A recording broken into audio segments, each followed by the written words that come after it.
ready to start eating. Okay, Amen. I'm all for that. Good. Okay, it's 5:30. I call this meeting of the Northwest Independent School District to order. Let the record show that a quorum of board members is present, that this meeting has been duly called, and that notice of the meeting has been posted in accordance with the Texas Open Meetings Act, Texas Government Code 551. Awesome. Sorry for me to bless the food. Yes, please. Father, we're thankful for such a good day, a day when we can come together and decide the great things for our students and our property owners and all the folks we're associated with. Thank for our administrators, our board president, our superintendent, board members, for all those that come together to pray for wisdom and strength as we make these decisions. Pray most of all that you might be through our families who may be struggling this time of year, and pray we might reach out to them if they're in need and help them out. Appreciate the food, Father, that you've given us, and appreciate having Kathy with us this evening. Most of all, we're thankful for your son, Jesus. For in his name we pray. Amen. Amen. Very good. All right, ladies, lead us out. Guest first. So you were the project engineer on that whole Yeah. thing? That's amazing. Yeah, I used to walk that thing every day, working with contractors. Well, tell me, was it my imagination that it went rather fast, or was it a fast project? Well, I tell you what, the large majority of that project was in the Fort Worth district, which is where I was at Texas. And so the guy in Fort Worth would not cooperate with Grove, so he went to the Dallas district, which was the far east end of the job. And so they ended up working with him. Of course, he donated all the right-of-way back over to 35. And so they got all the environmental process very, very quickly. We So went we're going to give you the back down. We went back to the So, team. Sorry. I don't blame you. Yeah, that project was only about 50 million, and the interchange was about 20 million. Doing good. Hi. Seeing you at some That's of the good to meetings. see you. What's up, Hi, girl? happy bride. Steve Sproles, nice to meet see you. you. Like your sweater. Thanks. Nice, nice. This is me. Is it Blink? Yes, no, this one doesn't blink.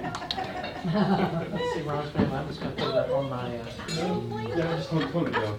Never been serious so much. Lots of traffic. I'm telling you. You have a good buddy? Yeah, what's happening out this I way? just told That's all so Lou, much. and it's the first time I got out two-way today. traffic. No, you guys are both cold. That's nice. I mean, not only coming on 114, but coming up 156. Look at my dog. Well, that's because the people trying to go around 114. Yeah, what I did is I came up 35 and hit 287 to Rome, and came down 114. Coming up 156, you know, sometimes out of Hazlet, it wasn't bad. Okay, It wasn't- it we've wasn't already called bad. the order and blessed, so y'all can go get the It was food. backed up from Bond I Street all the way know. to Oh, no, I know. 287. But the last couple of times, I thought, well, I'll just try it. But they have, they've got 156, you know, they moved it over Kathy, are you eating? so they can I'll put in, wait. I guess, turn bays. I'll be looking at these those when they're warehouses. finished Is that getting it? there. Okay. Yeah, well, they need to You retake get that. it go first. That thing. No, no. No. Ladies first. Didn't move fast enough. We only say it once, too. So. We ran her down. Makes me laugh.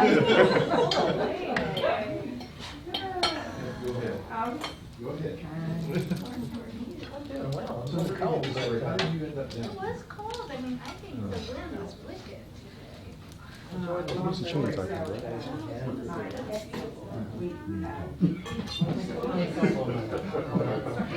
So, you made me start walking. I checked. You should survive. Getting ready for Christmas? Oh.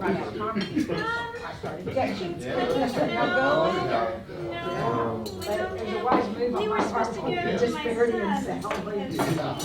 Finally got into his new house, he said, but then my son-in-law had to have one of his intestines removed for hepatitis, so he can't travel. So that leaves them, his parents go to Colorado, so they wouldn't have anybody. So we'll figure. Several children have Nope. 5 or 6 sports. Where were you, Ron? Walking. Okay. Which school? Well, for me. Okay. and I taught kindergarten through 7th grade, kindergarten through 12th grade, we used And this 7th grade guy- English. Are we I in? sponsored the Well, I don't Southern know, I gotta West get in touch. But the guy was a principal of the owner, and then he was at 7 Point, and he started learning to study gymnasiums, you know. Anyway, it sounded just like, so I've got to get a little review. I loved our old wood gym. What's in the water? I don't. Let's get over down. Always They started to the the testing. gym, you know, It worked out though. Well, the thing Yes, is, we had one that started Jim, and that's Justin's, I It's guess, still on. social studies. Like it was when we were in school. It was in high school, I think. See, I was like, he's okay, we know what we're doing. Yeah. We had a Christmas somewhere the other day, right down there. You go to the senior citizen thing? No, it was for the whole town. You ever go to the senior citizen? No, they cafeteria? asked me a few times, but I haven't made You it. say I'm not old enough yet? Is that what you're saying? Sometimes I'm over there and I'll pop in and see Oh, some yeah. folks that are in there. Are you talking about the one in Roanoke or the one in Justin? Justin. Justin has one too. Leanne, how did the retired teachers meeting go the other day? Ms. Vice, Yeah. we started to say I went to the retired employees, meeting the other day. Was it It was well good. attended? Well, there's not a great many, there was maybe 17 or 18. Ron It was seems a to be- usual number. Well, Ron seems to be a very active member of it. And I've had several people that asked me to come, and I thought, well, okay, I'll give it a try. They have free food? Something else on my plate. Well, you're retired, that's what I I was know saying. it. I go, but I don't have time, I just don't understand. No, we didn't either. We had a performance. The Byron Nelson choir performance. It was really good. Hey, Steve-O. How you doing? With Mr. Schluter praying for those staff members in need. Do y'all know Angie Calvert? Does anybody know Angie? She works in one of our offices at Northwest, one of our, I think she works on this end. Her daughter was in a horrible wreck, this weekend. Haley, she graduated from us about 2 or 3 years ago. So, What happened? Do you know? I don't know what happened, but I saw a picture of the car and it was horrible. But she's in the hospital. She's in the hospital, doing okay, but she was banged up really bad. With that, along with the car accidents, what about those 2 girls that lost their parents a month or so ago? Steve, that's a great question. I need to ask you again. The last time I asked,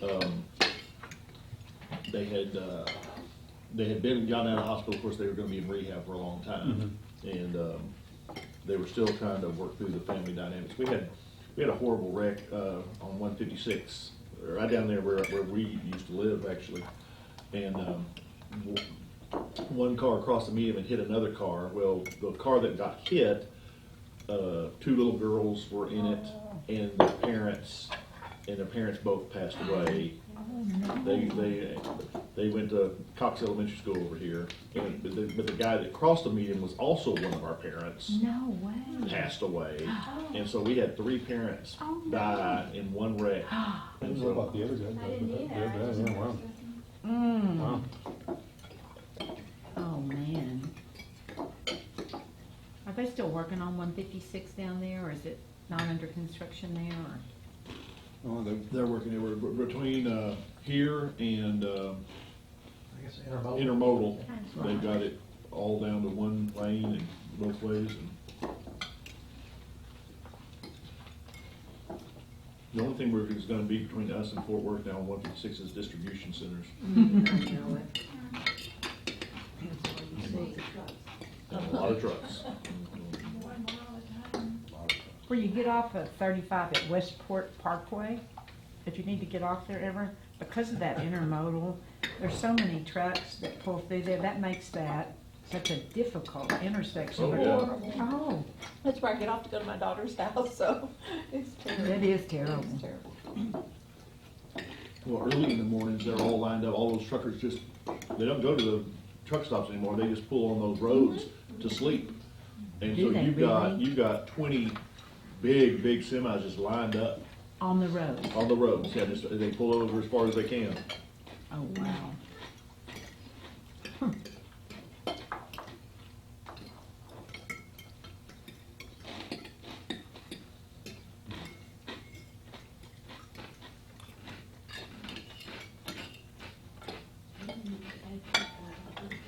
We may need to. And when we were in Midland, the trucking company, or the oil companies would set up tents at the DPS center, and as soon as somebody would come out with a license, They'd they hire they 'em. would interview them right there and hire them. Wow. Really? Oh, yeah. That's scary. Well, I saw the statistics on that road from Midland to Odessa. I think it's that road. 191. And the percentage of bad accidents that have occurred since since they've been in such a boom oil town. And they talked about inexperienced drivers driving those trucks and just a recipe for disaster. For truck driving academy. That's what I do. There you go.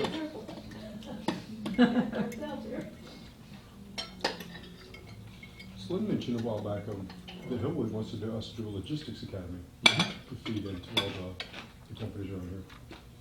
That would be interesting. They just need plenty of money for it, right? You know, at North Texas, that That's all it logistics takes. degree has taken off, and, I mean, that's like, the whole logistics program at the University of North Texas is like one of the very fastest growing degree programs. Oh, Will they be in the right spot around yeah, here? it's because of the job market, I'm sure. They've had several key donors who've given pretty substantial endowments to get people in and get scholarships, and I think they just have kids choosing that right and left now. We move a lot of stuff, I guess, that means.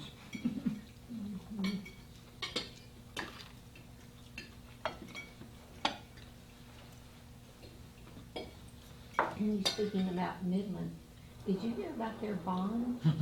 I have a friend that lives out there, and they were here Thanksgiving, and he was telling me about it, and what a mess. It's a huge, well, and that's what I told Kathy. First of all, shame on that community for it to be that close anyway. Oh, yes. They should have passed it with by 70%, as bad as the shape of those schools are in. Yeah, he said they were really bad. Well, they don't know yet. He said they were going ahead and going on with They things. thought, at first they thought they won by 11 votes, and then they lost by 25 votes. They did a recount. And then they did a recount, and it switched back to won by X amount of votes, and so the board didn't wait anymore. They went ahead and canvassed and said, done. But then now they found a new box, a ballot box that they didn't count in the first place. I mean, it Oh, no. Now they're suing. Because there were, is The it ones that were about against eight it are hundred? suing. Yeah, and there's about 800, isn't it about 800 writer votes? 820 something. Difference between what they counted electronically versus what they recounted by hand the second time, so that's It's significant. awful. Yeah. Y'all met him, Rick Davis, who was my board president when y'all came out there. He was the election, so they had like 9 different teams of people recounting votes, and he said they started at 8 o'clock on the morning, and they got done at 7 o'clock the next morning. They counted for almost 24 hours. Oh, my Could word. account for some of the error. Well, that's what they had to do. Every time they got to 10 votes, they stopped and re-verified that everybody, all 9 teams had the right counts Oh, on it. my word. That's why it took them all night to count. Well, I heard that Hazel's got turned down and the superintendent resigned. Ooh, Yeah, she's, now you're kind of getting personal, Mark. Is that true? she has, but I don't think it's over the bond failing. She had a really, I saw her the day after it failed, and she had a really good attitude, you know, she was, but, she just says it's not one thing, it's just time to retire and see what else is out there. So I think she's retiring really, I don't think. I'm thinking that's what I know. Well, and It's gotta be- Hazel's gotta be growing too, like we Yeah. are too, so you'd think they would need the bond. I think they did not expect it. It was not a surprise that it did not pass. Yeah. I think they, They had some 2 opposition years, they did going 2 or in. 3 years after I got to Midland, we had to have it. We were growing so fast from the oil business. We did $160 million, and that was $90 million over the biggest bond Midland County had ever passed before. And everybody said, you know, good luck, son. You know, Pat you on the back. patted me on the head, you know, you go try that. And we won like 63%. And everybody, That's great. and the worst mistake I made was we stopped. We should have just rolled on, because it was more of an elementary bond. We built 3 new elementary schools, and we fixed up a lot of elementary schools. We should have just kept going for the secondary. So, my fault. 190 million? That's chump change now, isn't it? That's nothing. That's but with a budget dust. We did 160 Heard million, that term before at school? and we identified about 1.2 billion of work that we really needed. Needed it, didn't it? We- how long had it been since they had one? When you were- 25 years. 25. My kids were in the last school build, the middle school, Abel Middle School. We had our 25-year anniversary of that school. That was the last time they built a new school. Oh, my. Those Because should I really remember have to high be school was open. pretty elderly. Well, Midland High, the core building was built in 1928, and then Lee opened up. It started building in 1958 and opened up in 61. 61, yeah. Early 60s, I remember. Nope. That's not old at all. For a high school, maybe. Yeah, but at least you exercise every now and then. You gotta keep yourself up. When I went on the grant brigade the other day, went to Justin. This lady, she had to be 35 or maybe close to 40. She goes, Miss Cobb, you were my second grade teacher. Get away from that. Probably my first class, I'm sure.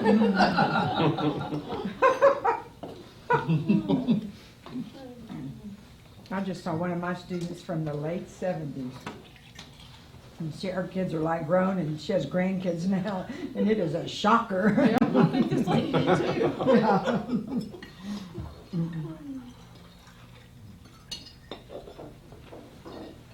I thought she looked the same. No, I don't look the same, but I thought she looked pretty close. I could have recognized her about forever ago.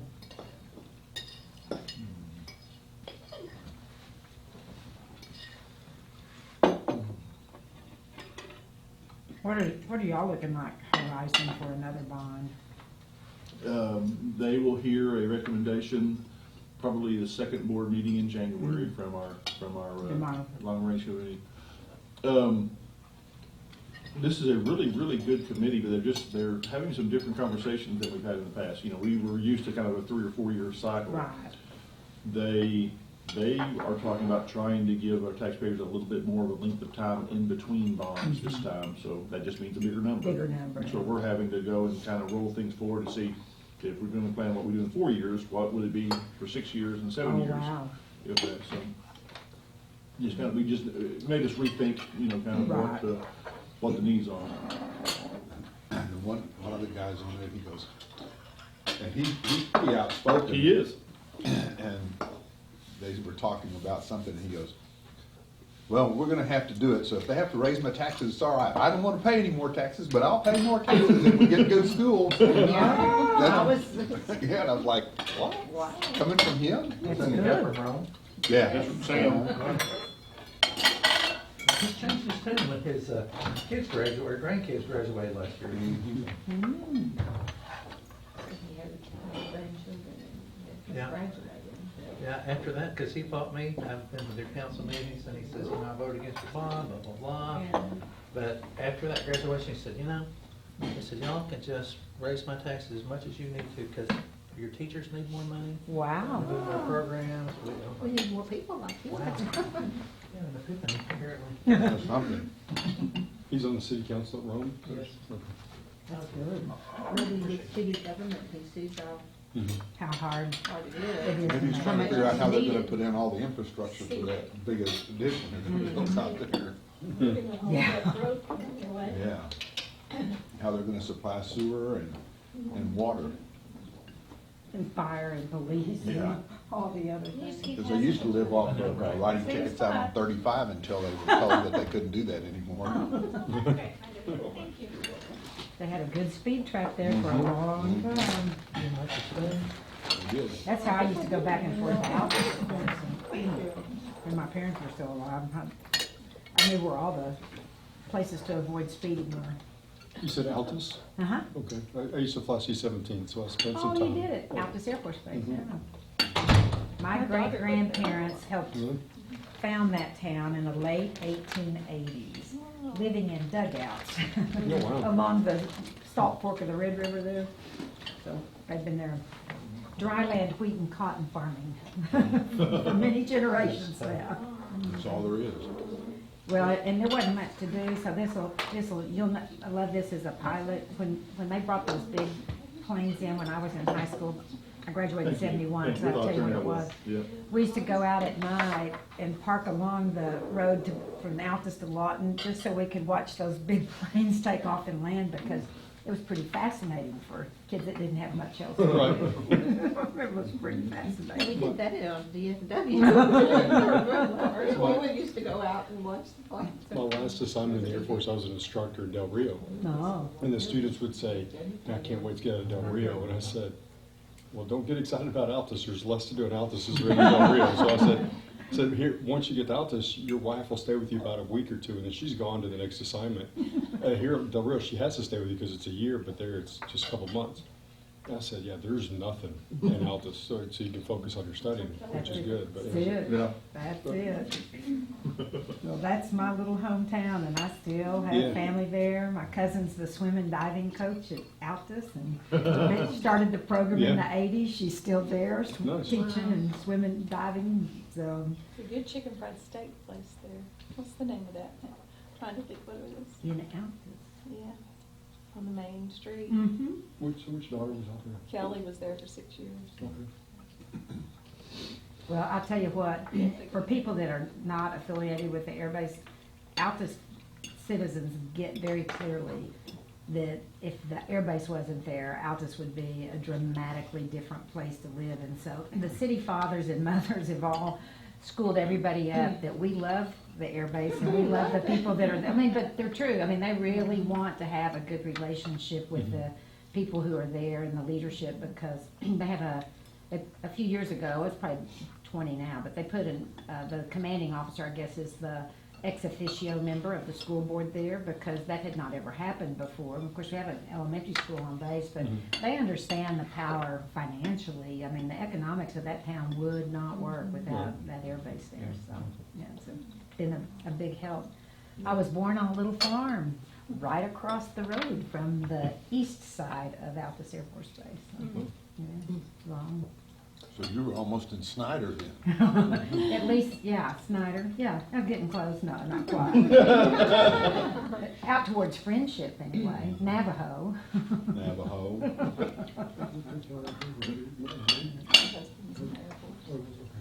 Roosevelt.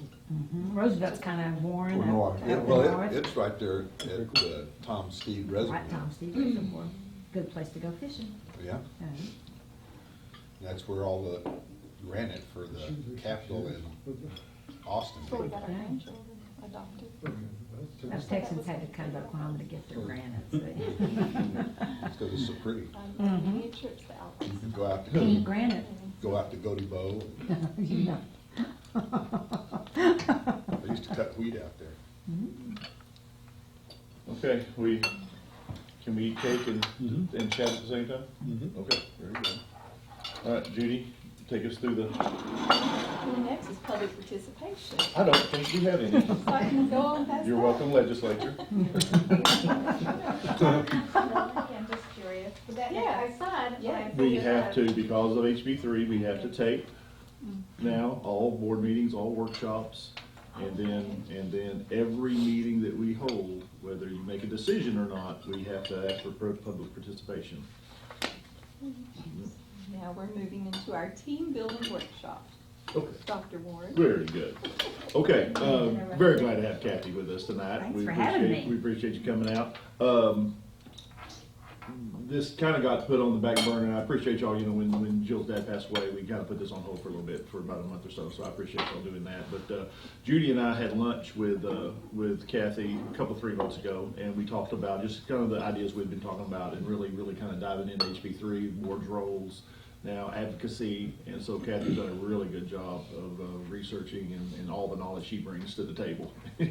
So we appreciate you coming out here and doing that for us. Thanks for having me. It's always fun to come and work with good boards, who get along well with each other, and who work well as a team of 8 with their superintendent. So this is a pleasure to get to spend some time with you, and you all know how much I love this school district. So I was honored to get to be asked to come.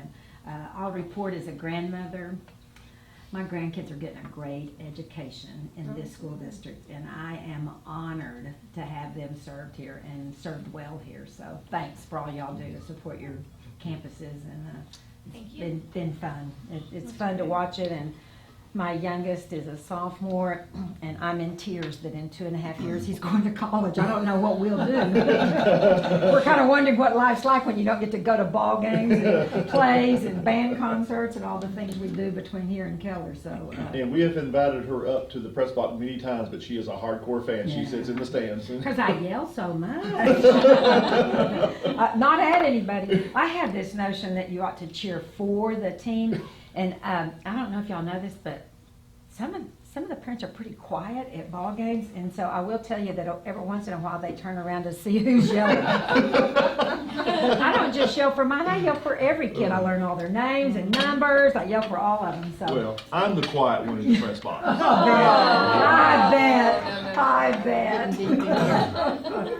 That's why we kick him out at halftime.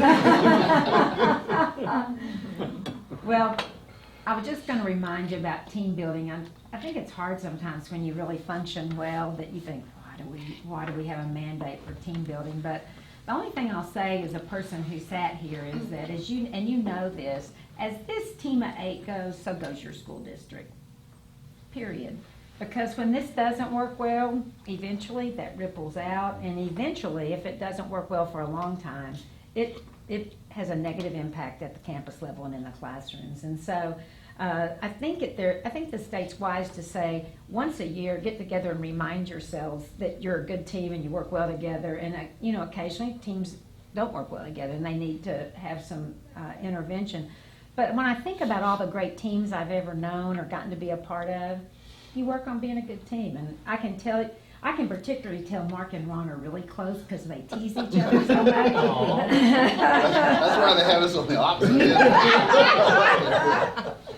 But you know that just commitment that you make each time you come together, that you're going to stay focused on what's best for your kids, you're going to make the decisions that best serve them. That's a part of how you build your team, and so I'm honored to get to work with you. You don't need me to tell you, but we'll get to reinforce that you work well together and that you enjoy spending some time. I also am not a believer in seat time, and I told Judy and Ryder this, but I reiterated it a couple of times to Ryder. We're not on a time clock, so when we're through, and you'll get your credit. You don't have to sit for 3 hours. I think that when we're done, we're done. So I know you're gifted, and you might want to move on through, and we will, when we're through, we're through. So don't feel like that you have to Air watch. Force mentality rubbing off on her right there. But when we talked, we just started talking, Judy and Ryder did, about House Bill 3. And so I thought I'd, besides having a tape thing going on, because of House Bill 3, it's got a lot of ramifications, as you know, for you. But I'm assuming you all have a sense of why we got House Bill 3. But I think it's good to rethink about the fact of why the legislature came in and decided that they wanted to put money in, at least in some school districts. I know yours was not one of those that fared well in the formula, but they wanted to do that for a reason. And I'm assuming that you all know, but since you're on tape and you can't say it, and I'm in and out, and I can, let me say that it's because they got really concerned after the 2018 election. They had not, they had closer elections in the, at some of the state offices. Of course, Cruz's reelection was much closer than he thought it would be. Patrick's election was closer than he thought it would be.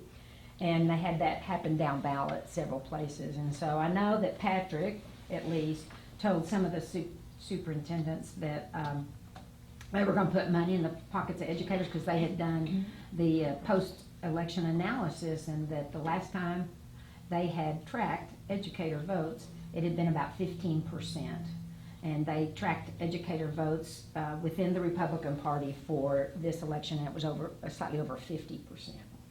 And that they felt that was the squeeze, and that they were going to make sure they got money, and it was money to teacher pay raises. That's really what they came in to do because they felt like that's who had made their elections closer than they were comfortable with, you know, for that. So sometimes I'd always like to think they just care about public ed, but the politics of Austin, as you well know. And so this was their attempt to get some money out and hopefully, by their own admission, get educators to get back on board and support them or not vote. And I think the difference in the voting tally was interesting to me. I don't know that their numbers are right. I don't know what their source is, but that's kind of the number they quoted around, the leadership did. I hope what happens is that educators awakened and will continue to vote, because it's a very important voting constituency. And let's face it, if they block vote, if you start looking back at voting totals on big issues, big elections over the years, block voting by educators can make or break an election. And so I do think that was the impetus behind House Bill 3. It's got some things about it that I think, you know, have helped a lot of districts. I think we've got a rocky road ahead to fund it from everything we hear, and then we'll talk about that when we get to your future budget. But the impetus was House Bill 3, and like all good things, when Austin comes together to fix something for the schools, they wandered all over the landscape and put little special interests and little pockets of things they wanted to get at all over. And so I thought we'd just get out first of all and talk with, I'm sure y'all are dealing with your pre-K issue. That's one of the big hot and heavy issues. So Ryder, correct me if I'm wrong, y'all are asking for a waiver for up to 3 years. The next board meeting, they will have a pre-K update. And then Stephanie will be asking for, this is year 1. Right. You can go 2 more years, then you can actually get an extension for 3 more years. Right. Our goal would be to have a full day pre-K in place after a 3-year waiver. Right. And they gave you that because of the need to have facilities, that they Right. know that facilities are a barrier for many districts to be able to make an immediate expansion to full day. I'll say this as an educator, I came out of the curriculum and instruction side, you know, before I went into the superintendency, and so spent a lot of time around these kinds of issues. I believe wholeheartedly in full day pre-K. I believe passionately that it's good for children, that the research is very clear that children who qualify for pre-K, if we get them in even as 3-year-olds, but certainly as 4-year-olds, and can put them in high quality programs like what you offer in school districts, it'll make a difference. You know, sometimes the difference between why one kid is very successful, it's based on what they came with to school. It's what mom and dad could provide for them in their home. It's the kind of reading experiences that went on. It's having books, it's the travel, it's the experiences. And so for kids that families can't provide that gives school an opportunity to try to start leveling that playing field so that little kid isn't so far behind as a kindergartner, and that they have, because I know you know the research on numbers of words, but the kid living in poverty, the average child living in poverty brings about 500 words in their working vocabulary to kindergarten. And your kids, north of 3,500 to 4,000 to 4,500. So you're a kindergarten teacher, you get those kids with that kind of a difference. It won't matter how good your kindergarten teachers are, your first grade teachers and your second grade teachers. There's just a huge gap to overcome. And that little learner begins to not feel very competent or very confident in theirs, and so pre-K is a perfect spot to level up, get them ready, and also the numeracy things, the kind of things we do with those pre-math strategies. So it's a great idea for them to put the money in, but all the other stuff they've done along with that, you're gonna have to have a public, at a public meeting, you have to invite private partnership offers to partner with you before you ask for your waiver. And any notion about why they put that in the law? Or why those of us that are dealing with this All of thing? the daycare and schools and pre-K, childcare units, it could greatly impact them. Right, they're sensitive to that, and they know that there's an economic issue there. And the difference is, they want it to be high quality, and so some of your bigger daycare operations are certainly NISD or certified or meet some of those requirements. But some smaller operations we know are much more of a babysitting service than they are in a regular pre-kindergarten. And I think there might be another reason that they opened that up to a private partnership. Y'all have any notions?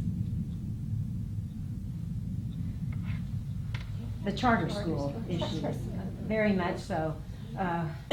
We've been doing some research around charter schools for some years now, and so unfortunately, we've watched a lot of their board meetings, and they talk openly sometimes. They don't have very many board meetings, and nobody comes to them, but when they do have them and talk about it, we've heard them talk about, that's one of the reasons they're offering pre-K. Because they think if they can hook the parents in pre-K, then they believe that they don't have to recruit again, that they'll just naturally stay in kinder, first, second, third. And we've even heard the guy with responsive ed just said out loud in a board meeting, he said, we don't have to spend any money recruiting. We'll get to our capacity by just starting more kids in pre-K and rolling them up a grade at a time. And so we do believe the commissioner's very pro, as are Abbott also and Patrick, around charter school issues. So we think this is a little cutout that it would, and they're really wanting to incentivize school districts to partner with charters to do that. And so we think that's also part of the notion of maybe what they wanted here, so.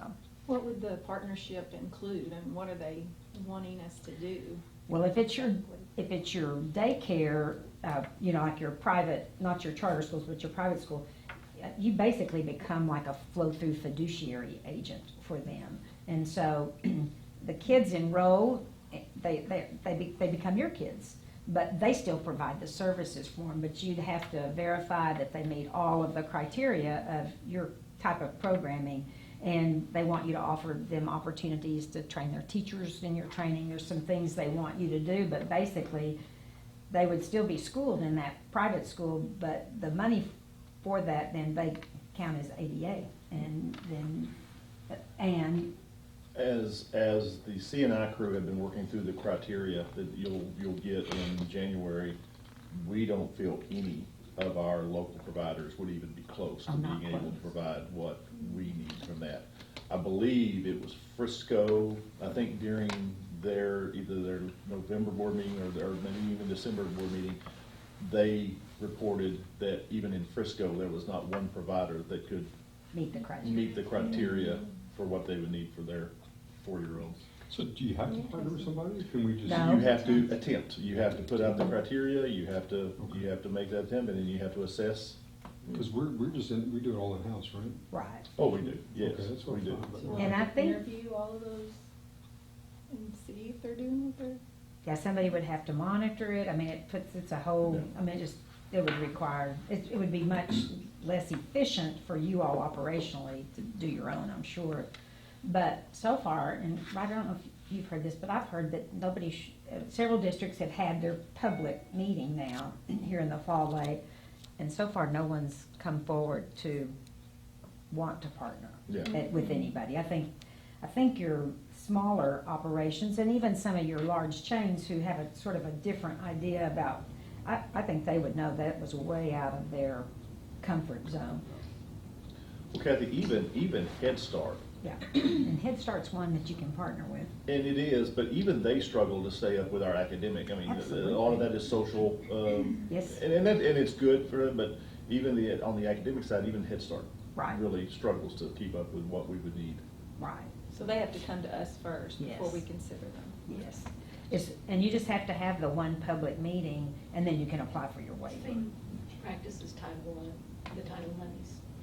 Because with title monies, you have to, there's a public meeting. Right, it's and very there's a- much, yeah, similar to that. I think the caveat would be if charter schools decide they want to, but let's face it, it costs them the same thing to ramp up, to add classrooms and build. I mean, they're in the same, they're not sitting around with extra class space all of a sudden to say, well, yeah, we'll double our enrollment in pre-K. I mean, they have to find the money to do their buildings too, so that's probably, unless you just found a startup somewhere that wanted to partner. Now, those of you who've been coming to the Long Range Planning Committee meetings, or if you've read the phone survey results, pre-K would rank really high. A lot of our parents and a lot of our folks did, to add that space to our buildings, what it would take, that did rank very high with that phone survey. And don't you allow some tuition paying? We do. We probably have around 400 kids who qualify, and then we have another 100 kids who How many additional classrooms would we need? well, you're talking about every campus. All 19 campuses do that, and actually the way Tim is talking about it, and this is something that y'all will have to decide on, the decision that we're asking the community to do is, okay, we have communities where we're building schools that go ahead and require the storm shelters. Okay, politically and for safety wise, is it smarter for us to put storm shelters at every school that we have, especially at the elementary level? And that's what he's saying would be, so if we build 4 classrooms for a wing of each, on each elementary school, that would do us for pre-K for each school. So 4 classrooms that would be reinforced as a shelter. Oh, To take That's care a of good both- idea. both To take care of both, yeah. situations. See, there's really no new buildings that we'll build anymore without a shelter. The Lance is the gym, but if you look at Beck, that wing that we attached to Beck there on the front side, that's That's 4 your- classrooms, that is our storm shelter. Every human being in Beck can get into those 4 classrooms for shelter in place. Now, could you take, I'm just using this as a for instance, that you would say, okay, Haslett's an obsolete school, it doesn't have the capacity for the kids in that area.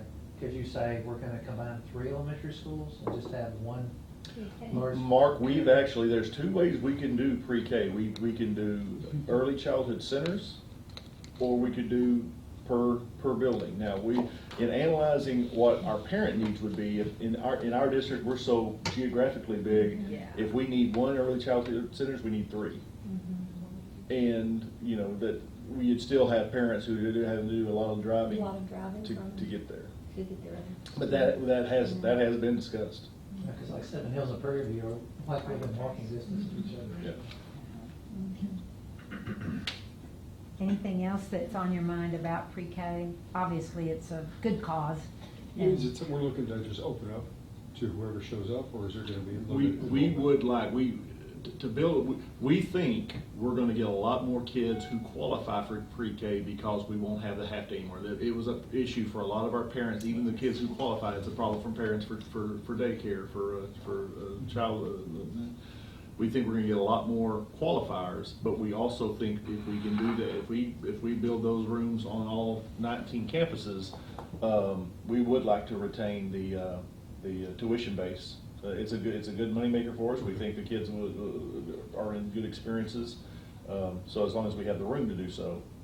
Okay, I just didn't know if it was like kindergarten where we just take whoever shows up, but with pre-K. The discussions we've been having is that we would like to retain the tuition based as well. Okay. So we get full WADA for that, for those kids? We will, if we go, when we go to the full day pre-K. Yep. What's that estimated now? Is it half of a WADA for a half day? Now, Yes. Yeah, you get half a watt. You just get counted for the time the kids are, Right. yeah. Yeah. So, Half yeah, a you get watt. a point, you get a 0.5 now for Yeah. them, whereas you'll get 0.1, I mean, you'll get 1.0 for each kid when you go to the full day. Because So, we are so diverse. Mm-hmm. And because we do have a lot more private childcare on the east side, and we don't have anything on the west side, if we were to start earlier on the west side, rather than thinking about it as having to do it everywhere all at once, is it possible if we could kind of? To phase into it, Right. anything is possible depending on what Tim could do on the It seems phasing. like- it seems like- You would have more kids applying on our west side, central to west side, than we do on the east side. That's what I was A lot of our tuition based is on the east side to Right. do that, but, It seems like Yeah. you would, there's a need there. yeah. And you wouldn't be competing at all with Sure. private Yeah. early childhood centers and it would just be a good community service because that's a need that we have in one particular area. Sure. and I assume your tuition, parents who can pay tuition, I mean, they could be paying tuition and not getting as high a quality experience Yeah. learning wise for their child, and so to be able to have them enrolled Yeah. as a pre-K Yeah. student and pay And tuition. there are quite a few of our staff members who Sure. take the Oh, yeah. tuition based. That makes sense. A lot of our staff members do that. Right. Very good. So the state will continue to move it forward, and I think the challenge will be to continue to fund it, from what we're hearing for 2021. What parts of House Bill 3 can they fund? But this has such strong support from citizens, moms and dads across the state who want high-quality pre-K, and the governor's made it a priority, as you know, since he's been elected, to do something around pre-K. So hopefully, Nationally, what has the movement been for pre-K?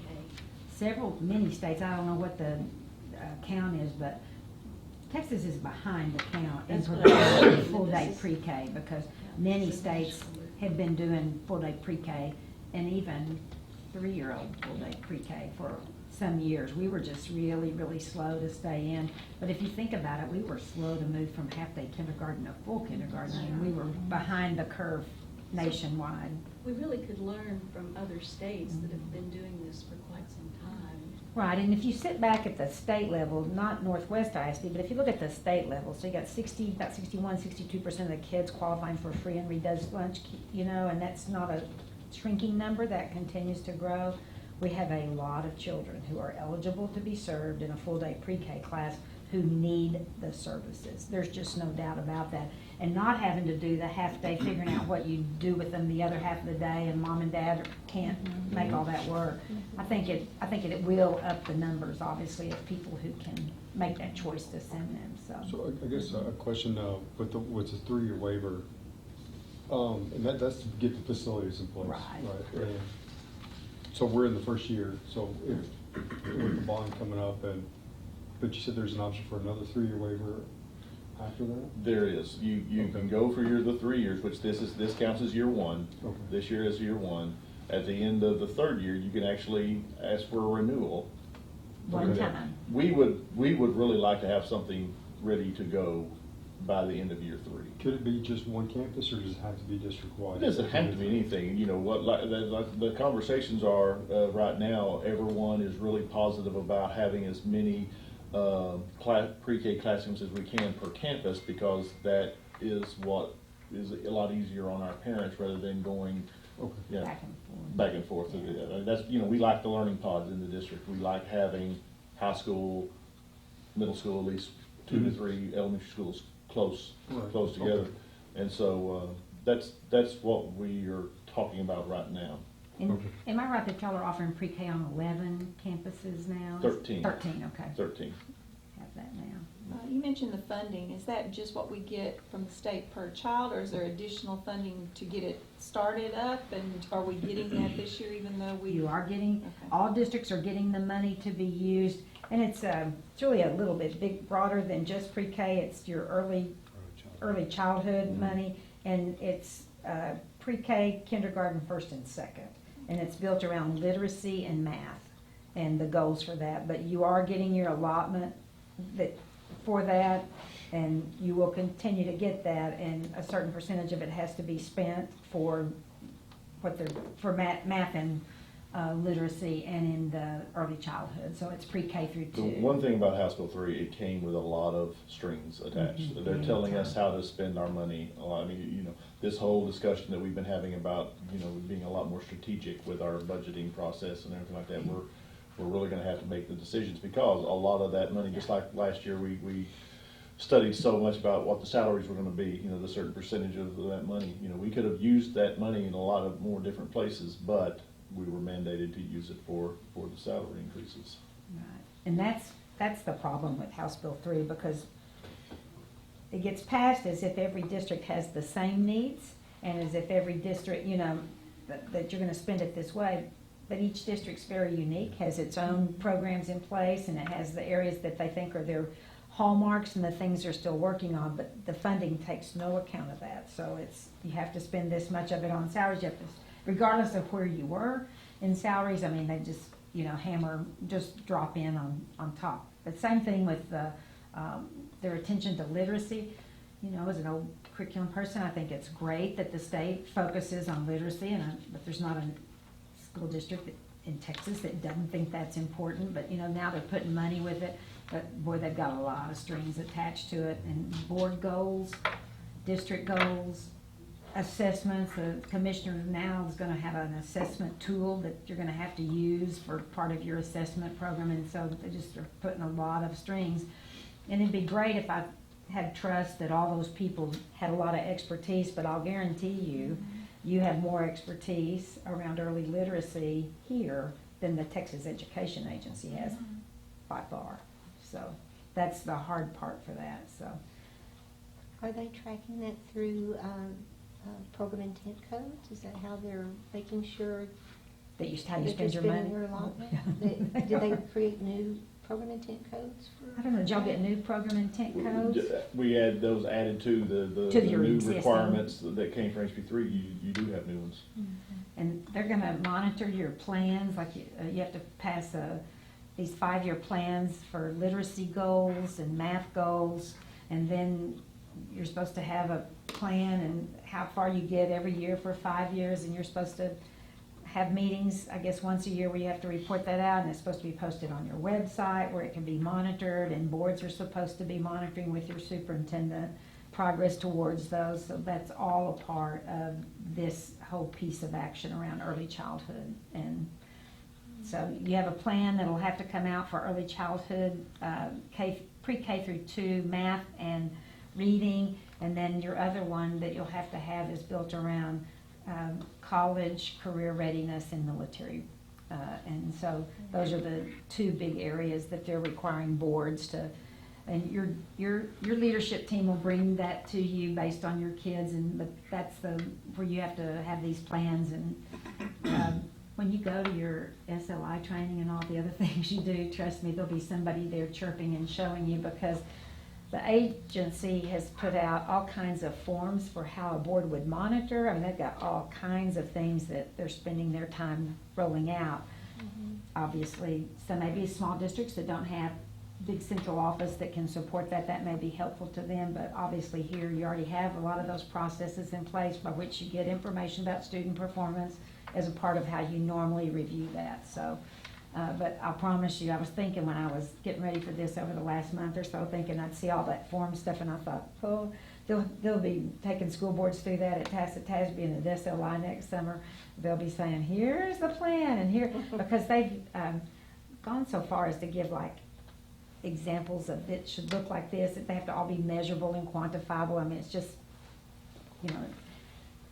the good news is they gave you money. The bad news is they put a ton of strings on it, a ton of reporting requirements and monitoring. And, sometimes to me, this is just my bias, but I'm out of it, so maybe I've lost my filter about this. But Like you ever had a filter. yeah, you know me too well. It feels like they don't trust educators. I mean, it has, this whole thing, as I keep reading through it and looking at that layers, it sends a sense of, we don't trust you to do your business. We don't trust you to do the requirements of House Bill 3. But educators are so compliant. I mean, that's like the mid, you know, it's like a C for compliance on our foreheads. We do what we're asked to do, the way we're asked to do it. We fill out every report. We send it in on time. But all of this, when you start looking at how the commissioner and his rulemaking authority through TEA, how they're putting it out, it has an uneasiness to me about that. This has a privatization issue behind it. Absolutely. And there are companies that stand to gain Sure. financially. Yeah. So, I mean, I think we have to tell it straight. Yeah, you're right. Ann. Because the science of reading is absolutely for corporate benefit.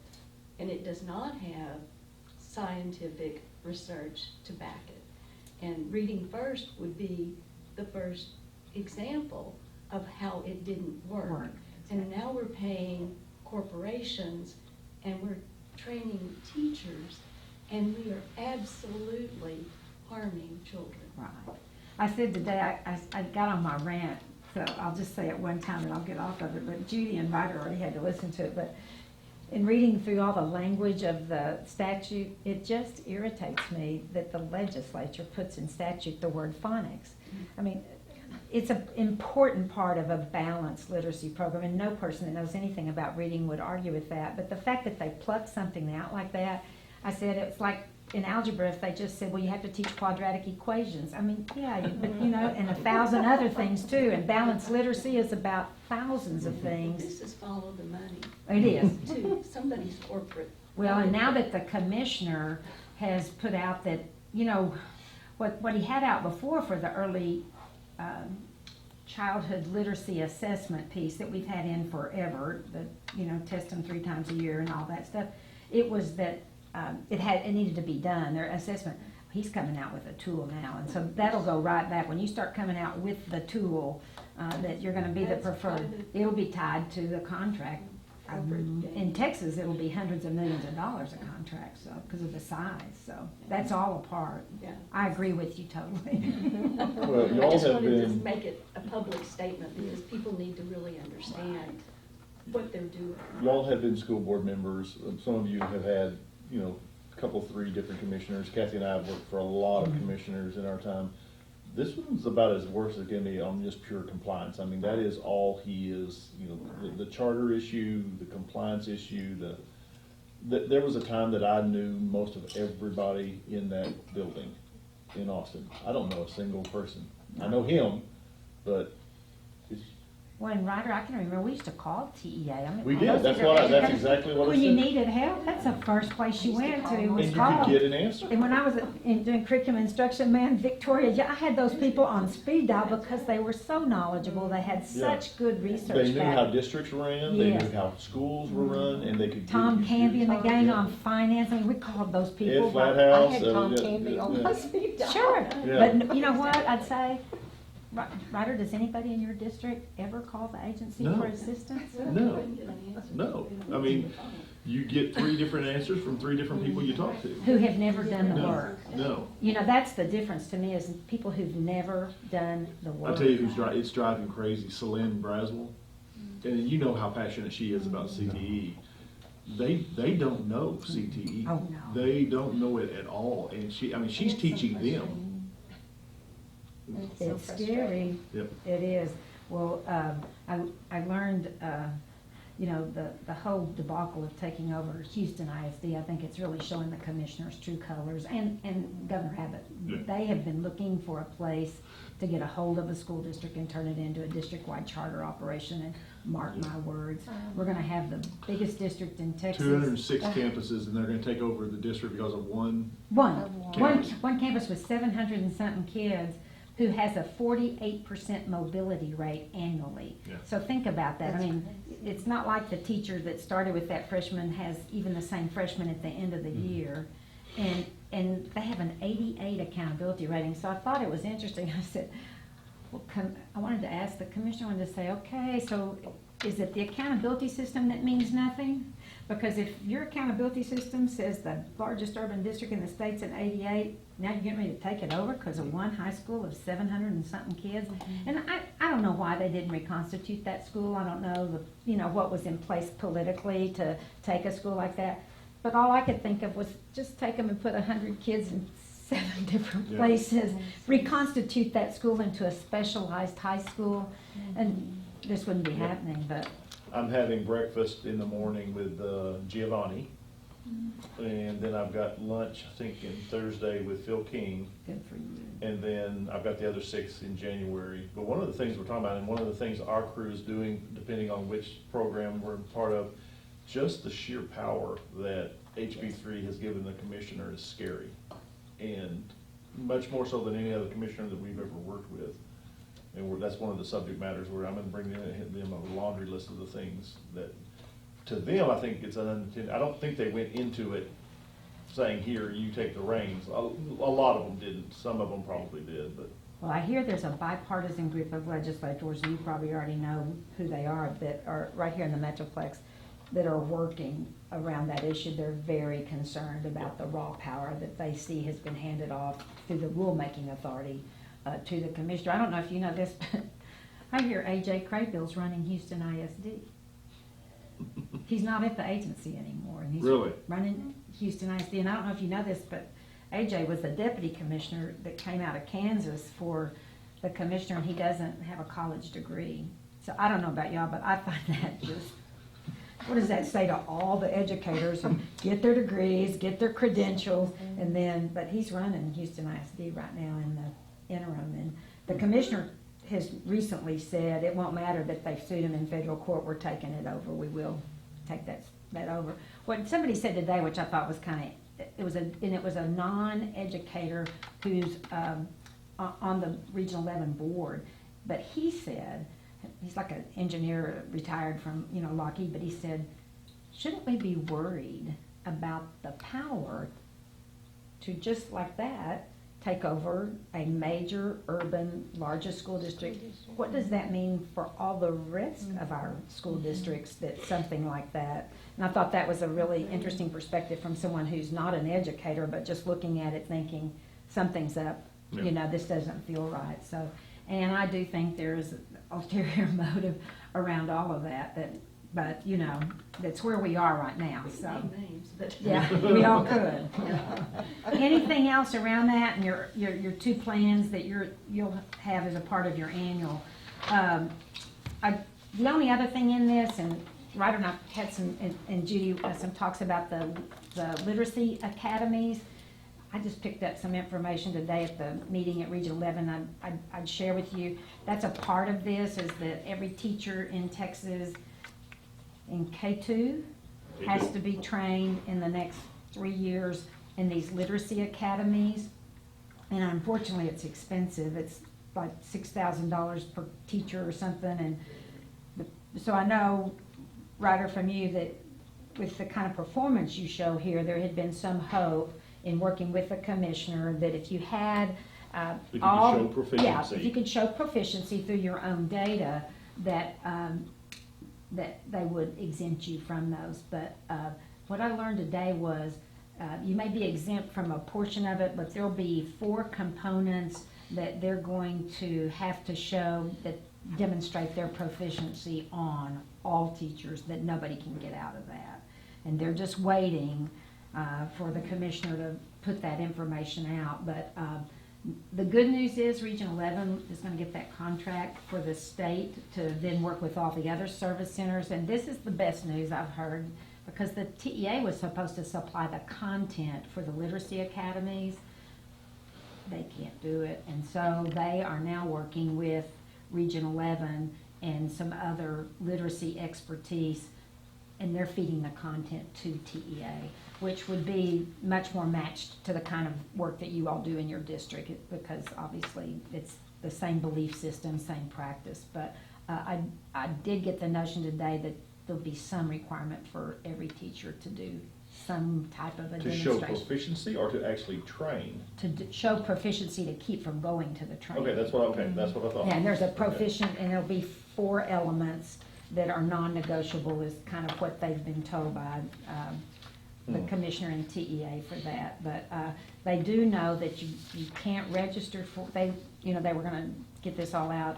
It's not even gonna be starting till next summer. And there's even some talk about maybe the large districts who want to do their own will get started, but it may be a full year before most districts will even, 2022 was what I heard last. Right, and they say that they're gonna extend, like if you get it started in 2022, you'll have till 2023 to finish it, but you'll meet the requirement of the law to have started it by 2022. It's gonna take 11 months per teacher. And it'll be, one model will be face-to-face and one will be a blended model with face-to-face and online. And that's for just, Kinder through second. Through Or is it- second? Is it kinder through second or third? Kinder through I think it's 2. two, yeah, kinder. Yeah. Because what they're gonna do with third grade, y'all now, is, that's what's really clear, is all these kids that are in pre-K, then they're gonna track their performance when they get to third grade to measure how pre-K has impacted performance. That's kind of the plan for that. But yeah, so pre-K through 2, it's about 120,000. I think it's 120,000 teachers that they anticipate Oh, yeah. will have to be trained. So I And when mean, are they gonna train them? Starting During their next- contract time or Yeah. additional time other than their teaching assignment? Well, and that's what we've been talking to them about, is number one, is we don't Substitutes. have enough time right now to train the way we need to train. We would be sending teachers into a training, if we actually had to send teachers to train, we would be telling them, do not Don't do bring it. anything home with you, because we need to stick with our program, because it works. It's asinine. plus having the teachers out of, I mean, if you're gonna start taking kinder through second grade teachers out of the classroom, and you have substitute costs for that, plus those babies don't have their teacher on a consistent basis, I mean, and you, And every district is having trouble filling substitutes right Right. now. And really, the taxpayer is paying twice because the universities have vetted these teachers with credentials. And for the phonics piece, they've had an actual course Yes, they on the have. books since 1995. So they can't make that argument that the teachers haven't had the opportunity or the expertise. So they're really burdening the taxpayer tremendously. well, and then not to mention what all you do is you onboard new teachers in every grade, and particularly the literacy side with your early childhood teachers. I mean, you have every district has all kinds of things to get their teachers ready to teach their program of literacy and ongoing that you're spending, to make sure. So that's where they are on the Literacy Academy, so I thought I'd just share where they are on that. The Thank good you. news out of today to me, I don't know, the gal that they've promoted, she's your peer. She's Lindsay. She's on the school board in Crowley, and she's going to oversee. She says she's not particularly a literacy specialist. She's an online specialist for them, and she'll oversee what they're doing at the service center. But she's on the Crowley school board. She told us today when she was up, kind of explaining all this to us. So And this is something that's not funded in House bill. This would be something that the literacy academies, you have the to. district would have to. Yeah. It's on us. that with Yeah. It's all on the, It's on no, us. no additional that's one way the allotment or state's gonna anything like fund that. the schools the next time. Yes. They'll come in with another, well, you gotta have this kind of academy for your But it's- third through And sixth the grade. district has to come up with the. It's 6,000. I taught it. I think it's about $6,000 a teachers what they're expecting, so it's a huge investment. It's a It huge is a investment. And I think, y'all, it's interesting that it's a huge investment on something that's not yet created. I think that's what just kind of takes my breath away, is that I'm glad the service centers are getting, and not TA down there, doing their little thing and rolling it out, but it's not together yet. Yeah. And it hadn't, I always think you ought to have some beta testing of things before we roll it out statewide and say, this is what we do and this is how you're supposed to go forward and teach. Wouldn't you want to try that out with kids and watch results over time before we have a wholesale adoption? But, okay, that's enough. I'll get off of my high horse. Y'all, the next big area for you is finance. And I think, besides that curriculum instructional part and the college and career readiness and military readiness, I think the finance piece is the part that's probably the toughest. I want to preface this and then we'll end with this, but the word on the street, and I think probably Ryder's already begun talking to y'all's reps and senators, but they don't think they'll be able to fund it at the same level in 2021. So they're already having a conversation of, you know, sort of that backroom conversation that goes on in Austin all the time with comptroller and all that is, they don't see anything coming down that will allow them to fund this again, let alone add any money to it.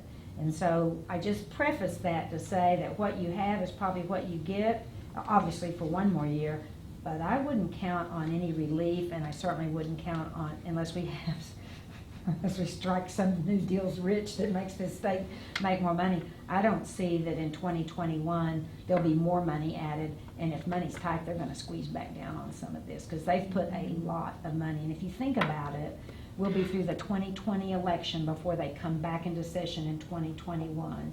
And if the 2020 elections turns out the way the state wanted, you know, our leadership and our folks in Austin want it to be, they'll have absolutely no pressure on them to do anything for public ed. And so Yeah. I think that as we start to look through this, it's interesting as one thing you read through House Bill 3, and then I start calling all the people I know that work in Austin and get sort of it's like the Wizard of Oz, you pull the curtain back and then you see what we're seeing. And, you know, recapture was rising too fast, very rapidly here at the end. I mean, if you look at the historical move of recapture, it took like 12 years to reach this and then another 12 years to reach this. And then all of a sudden like that, because of the rise in property values in this state, that it just exacerbated that shot towards recapture. And then the politics of recapture made them want to do something about that. And so that's really what got them off into trying to mitigate recapture. It's politically, they don't like it, and the fact that they can't afford it. The notion of it was it saves money.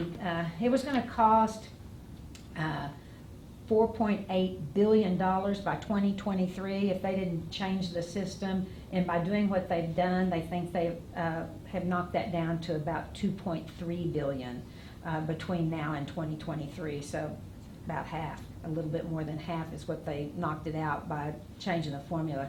Unfortunately for y'all, because of what they did with prior year values and current values, that's basically, I think, from what we can tell, that's basically what harmed you all in the formula. What's interesting to me about that is I went and called my folks that, you know, deal with property wealthy versus equity center, so the property poor. And I don't know, but they said during the session, the equity center came out for prior year values. So I dug around. 90% of the school districts in Texas, 90% were better off under prior year values. So it wasn't one of those where the property poor and the property wealthy got in a tug of war with each other about current year. And they thought, all the way through the session, they thought they had it in the bag for prior year values. For a long time, Governor Abbott wanted more tax relief. And so they were running the numbers on that and showing, you know, what it was going to be. And he politically wanted more tax relief. That's why they went with current year values. Well, as you went through the session, Chairman Huberty from Houston, Yes. you know, chair of the House Education Committee, Former school board member. he pretty much stayed the line on prior year values the whole session. Senator Taylor, another Houston, Galveston guy, Houston Senate Ed Committee, he's the one that really, he said, pretty much nothing in my plan works with prior year values. We had to have, he said that consistently through that. And whatever happened in that was between the governor, Huberty, the Taylor, because we really thought we went into that conference committee That's what everybody with thought. prior year values. Right. But they say that when Abbott asked for more tax relief, they could not get it for them without going to current year values. So again, just the politics of the situation. But districts like you, so you're growing fast in property value, you're growing fast with students, and you needed prior year values. There's no doubt about that to make that work. And you're in that group that got harmed the most. But wouldn't look for much relief, you know, not from what I hear, at least financially. They're not anticipating that they can come in and, you know, make that. But I thought it was interesting that 90% of the districts would have fared better with prior year values. So it wasn't like just property wealthy or just property wealthy fast growth. It's like all of them except for about 10%, which is funny because if it hadn't been for them wanting tax relief, you could have mitigated easily the 10% that were going to be harmed by it. And, you know, to make it, if that was true, if Taylor said he had to have that, well, the House side said they didn't have to have it to make their numbers work. So if you had 10% of your districts that were harmed by it, you could have, you know, you Yeah. could have held them harmless and not hurt them at all. But Patrick and Abbott supposedly said we didn't give enough taxpayer relief. They promised it and they needed it for the next election. And so that's why we're where we are. So for y'all, you have the 1 cent that you can have at the end of this year if you need it. And then after that, of course, you have to go to your voters for your next 3 pennies. And I think you're not alone in that. Before you can go to your voters, you have to have an efficiency audit that is now spelled out for you to show that your taxpayers, that you're being efficient users of their dollars. I'm sure your budget looks just about like everybody's does, somewhere between 80 and 85% of your budget. Am I right, Ryder? Staff, yeah. Staff, so it's salaries and benefits. You have about 10% of your budget probably that are contracted services, so utilities, audit fees, There's not much lawyer more out fees, there, and yeah. any, like technology contracts, you know, your copy kind of contracts, and so that's 10%. So when you really look at your dollars that you all manage here, outside of personnel and contracted fees, you probably are at 5% of your budget. And within that are materials and all the things that people, the consumable kinds of things that happen every year. And so when you need to look at a budget that's not going to be sustained by the state formulas, and you have to have an efficiency audit before you can go back out to ask your folks for money. Ryder and Judy didn't say this to me, but I'll tell you from my perspective, you have to look at your program evaluation and your staffing to support your programs. There's nowhere else to go in a budget. When I went to Highland Park, for those of you that have been with us on the board in the school business, you remember we were at $1.50 cap back then. So they went to the $1.50 cap the month before I took the job. And so I hired a new CFO and a new assistant super C&I, and we all came on board on July 1. So they had gone to the $1.50 cap in their June board meeting. So we started looking at the budget. And within about 10 days, the new CFO came in. He said, "We can't afford this," and you know, we're way overstaffed. We have, you know, so we just started looking. So, in my first year there, starting in September, we did like 37 public presentations to explain school finance and to let them give us feedback about what they'd like to see cut and what they absolutely didn't want to see cut, because we had to cut 10% of the staff at the end of my first year there, both professional and non-professional staff. So hard times. But I'll say this, it was a shock to everybody to have to go through and look at what every person you're paying is doing. Because when you, and see, back then, they had plenty of wealth per kid, so a penny, they hadn't used all their pennies every year, so, you know, you went from $1.38 to $1.39 to $1.40 and on through the years, and you got a penny here and a penny there, and you could make it work. But when you get to the cap like that, then you couldn't get any more pennies, then there wasn't anywhere to go, but you hadn't ever looked at what you were paying people to do, because you could always get a penny and keep the same programs you had in place, and so they hadn't done program evaluation. And so in thinking about y'all and looking at how you got impacted by House Bill 1, I don't know what your thoughts are, but I will tell you that since you're going to have an efficiency audit, and again, they'll tell you, you know, they don't tell you who to use, but there's all kind of criteria about how that has to be done. It might be time for y'all to have some conversation about getting in the front end of looking at your own programming and what's working best for you. What are you paying for, and how is it meeting the mission and goals that you have for your children and your goals that you want to accomplish here?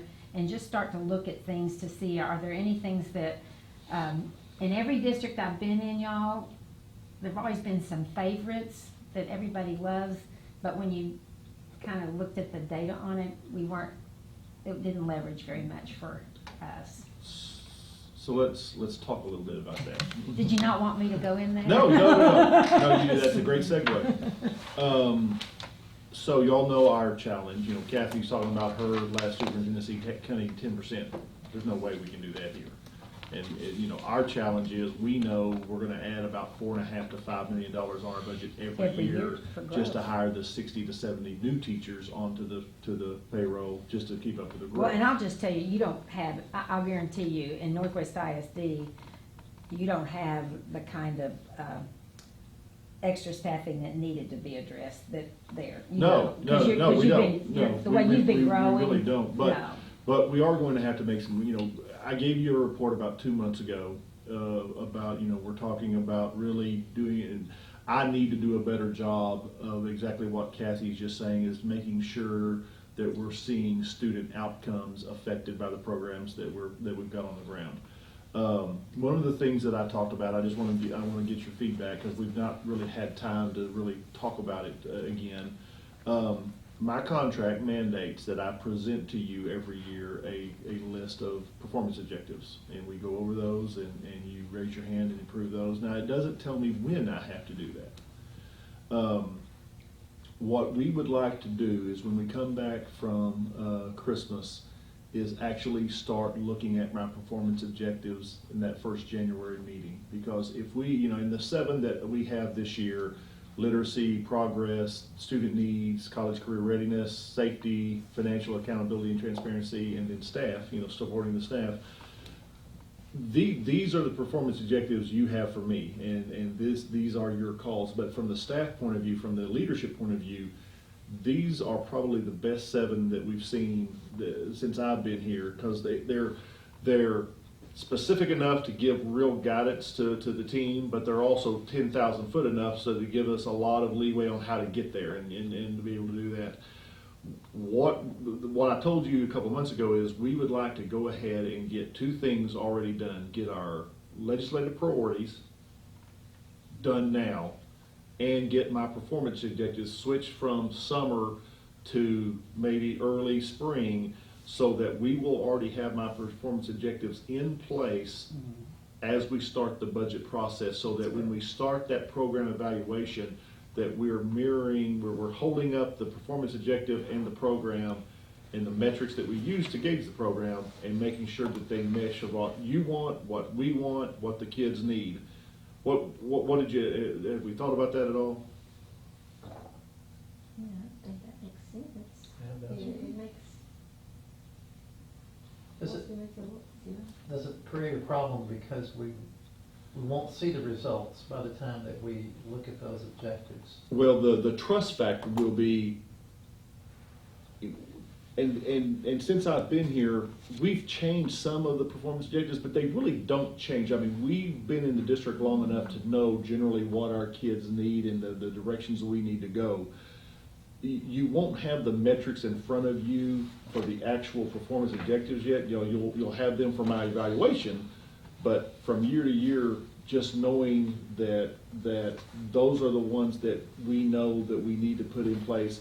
Because if we have them at the beginning of the budget process, that makes that strategic abandonment that we're talking about it really focuses in on, and it doesn't have the staff guessing, okay, what will be Ryder's performance objectives from year to year if we do them in August. If we do them in January, we're already in front of the budget process in that, to be able to build it from that, rather than trying to match them to what we've done all spring. It really guides. Does that make sense? It guides you Right. more so. And you can then do that sort of mid-year formative look, where you do have your data points in for the student For the- performance side, and so even though it's not at the point of the evaluation, it's that sort of formative mid-year. I mean, We could do it mid-year. you know, you can at least take that and make sure they're lined up there. Even when you do budget for the next year, you're always operating here and looking here, so you could Yes. actually have two different levels going at the same Sure. time, just to allow for outcome information, but you've got to always have 2 years And going, I- I mean, you can't not. I do believe we do need to look at our programs, and that way you have something to back up why you're budgeting a Exactly. certain amount Yeah. for an area. Because just as Kathy said, we've got programs that have done a great job for kids for a long time, but they may not necessarily match what the true needs of the kids are at the time. You know, we have those favorites that we've had. You know, we've got to look into our academies. Are we truly getting the bang out of the buck for the academies we have, the pathways that we have in place, all the academic programs, and how we do things. It just with the budget looking the way we, you know, and what irritates me is every one of our 8 legislatures, they did a pretty good job asking me all throughout the session, how are we looking, how are we looking? And of course, there was really no real runs. Exactly. But the only thing we kept saying is, you're out of recapture, you're out of recapture, yeah. All right, we're right back into recapture now. So I'm telling them thumbs up all 4 months of the session, and yeah, now we're right back into Do recapture. we know what it's gonna be yet? Well, we're between 5.5 and 6 million. And that's really harmful for you in a place when you didn't fare well in the funding mechanism of House Bill 3. I mean, it's like an insult to injury to then continue to make you pay recapture, which they were supposed to be getting you out of, and then the formula, because of prior year versus current year, was unfavorable to you. It's like, so am I just gonna get it coming and going? I mean, when I looked at your numbers, it was just like, well, Yeah. really? Yeah. Because it was prior year, and that helped us. That's prior year would help you. You've got the profile that you need prior year values. Yeah. Fast growing in value in kids. So Yeah. you- You know, several years back, we did have to go through cuts, and I can't remember, it was 8 or 10%, it was before you, Dr. Warren came. Uh-huh. And, you know, there was talk of laying off teachers, but fortunately, we did not have to. We just, you know, were able to capture all that We were short attrition. like $13 million Mhm. over a couple. But that's hard to do. That's really tough to go through that exercise of something like that. And So we did it through it- attrition. We did it through attrition. And that's Putting some of good it- when you're Work through it. growing. that Yeah. You can do it when you're growing, that's for sure. That's for Yeah. sure. And that's how we had to, how the board had to address it at that. Yeah, I'll I was thinking just- about putting you in a classroom. Yeah, That's about where right. you working with? Yeah. I'm glad you did. I'll remind you of this as the board. Because some of those are favorites, you'll have to stay really strong Mhm. with your team, with Brighter and the team. Because if you tread in water that somebody loves and some favorite person or persons have been associated with that, there'll be some pressure to not do that. And so when you all design your process and are working through your program evaluation, it's just really important. That's a team of 8 moment when you really need to, you know, have your soulful conversations and stay committed to what you're doing. Because, you know, one way I always look at it too is you're stewards of taxpayer money. And so if you're spending money and you have evidence that if you took that money and spent it over here, you'd have better outcomes for your goals and mission for students, And that's what we're here then you're for. not probably being a good fiduciary, responsible agent for that money if you don't. I mean, you know, so sometimes you can look to things like that just talk about, well, my role as a board, my role as a superintendent is we are the stewards of tax dollars, so we gotta make sure that every penny we spend, we get the most return on it, investment that you can for your kids. And- I have a question for you, Kathy, and it mainly goes back to the teachers, you know, those that are in the trenches. And my question is, year after year, it seems like we put more and more paperwork down into the schools, and it filters down to the teachers. So a lot of them are staying 6, 7, 8 o'clock at night, just catching up on the paperwork, and I just worry that we're pushing people out of the profession just because of all these additional mandates. That's the talk we have in our house. I wouldn't, I think my wife's maybe got 2 more years. She's done, Yeah. just because she's tired of all the extra stuff, so. Yeah. I think you're really on to what the turnover rate is in education. I think it's also why we have so many that don't stay past their first 5 years as they get into the business. And what I'm worried about for us long-term is with younger teachers, and this is no slam, but let's face it, y'all, I'm a boomer, what all the young people are saying about that, that's me. So you know what, we were raised to just gut it up, go to work, and if it was 80 hours a week, it was 80 hours a week. You're proud to have your job, and you went in the next day to do that. That is not the profile of our younger folks. And, I hear it all the time and even, I've been retired 10 years, hard to believe. But as I was leaving, those last couple of years, the principals were having those discussions about, it's that these younger teachers we're hiring, they ask for a different kind of experience than what we're having. Like they wanted to know, were they ever expected to come early? Were they ever expected to stay late?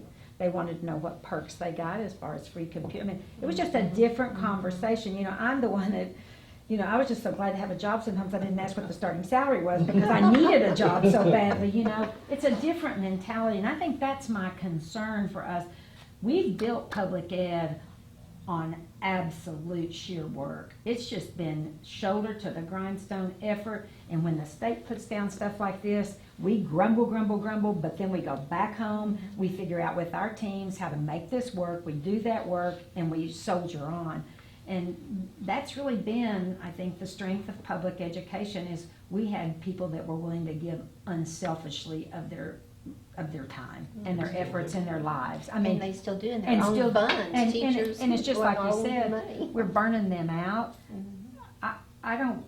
I worry about our more mature teachers leaving because we need that expertise. I worry about who's going to ever get in or stay in on the front end, because what I hear from the millennials, kind of all my friends that we have those conversations, they're frustrated with their 25 to 30-year-old kids, but I have a cousin, my swim and diving coach cousin, she's got a son, and he said, she's married to an educator, and her older son, 14 years older than the last one, is the president of a college, and he said, Mom, the young one, 25, I'm not going to be like you and Dad and Shay. He said, I am not going to work myself to death for what, like he said, I want a job that allows me to have time off, to have time with my family, to have time to practice my faith. And he said, work's about 4th or 5th on my list. Well, to people that work like we've all worked, Linda's like going, what do I tell him? And I said, I don't know.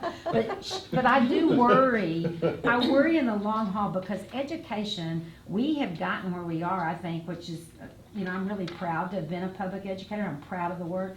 But it's been on the backs of people putting in a ton of time for not nearly the kind of compensation that the time would warrant in almost any other profession. That's the other thing the 25-year-old said. He goes, Mom, I'm not working more than 40 hours a week either.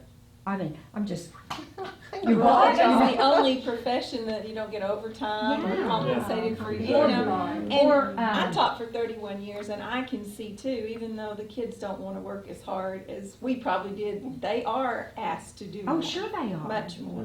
I'll never forget, I shouldn't tell you because it happened in your district, but Oh, Lord. at elementary school, well, it's a story. One of the finest teachers that I ever knew was one of your elementary teachers who taught one of my grandsons. And I'm telling you to this, I would walk 1,000 miles for this teacher for the way she taught my grandson. I mean, and she didn't just teach him that way, y'all. She taught all of her babies that way every year.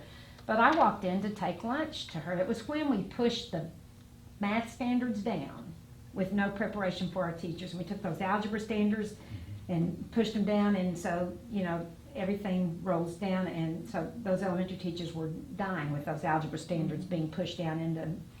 So I see her in the hall. This is one of your veteran teachers. So it goes to what you're saying. And I said, hey, how are you doing? Tears in her eyes, and I thought something had happened to a family member or something. She says, well, I'm getting ready to have to go make a call. And I said, oh, is something wrong? And it was about the math thing. And she just looked at me and she said, told me how long she's taught. And she said, I'm doing all I know to do and all I can do. And I don't know how to help this student meet these standards because we have not prepared them on the front end for that. And I walked out of that school, had lunch, and all the way home, I kept thinking, if she's at that place, a veteran teacher who has had years of being rewarded, what have we done? And it's about that pushing things down to them, and they absorb it all.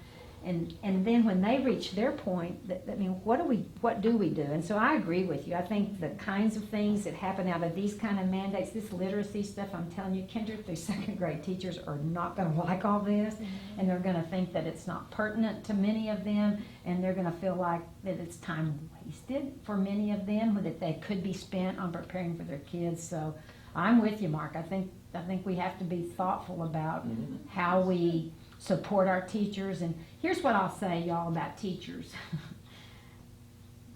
It doesn't take much positive reinforcement to get us to come back the next day and do it all again. But I think being mindful of how we recognize the work and recognize them for the work. And so I know your principals do all kinds of things, and you all do, but it is, you know, if you look at all the research on job satisfaction, it is not pay.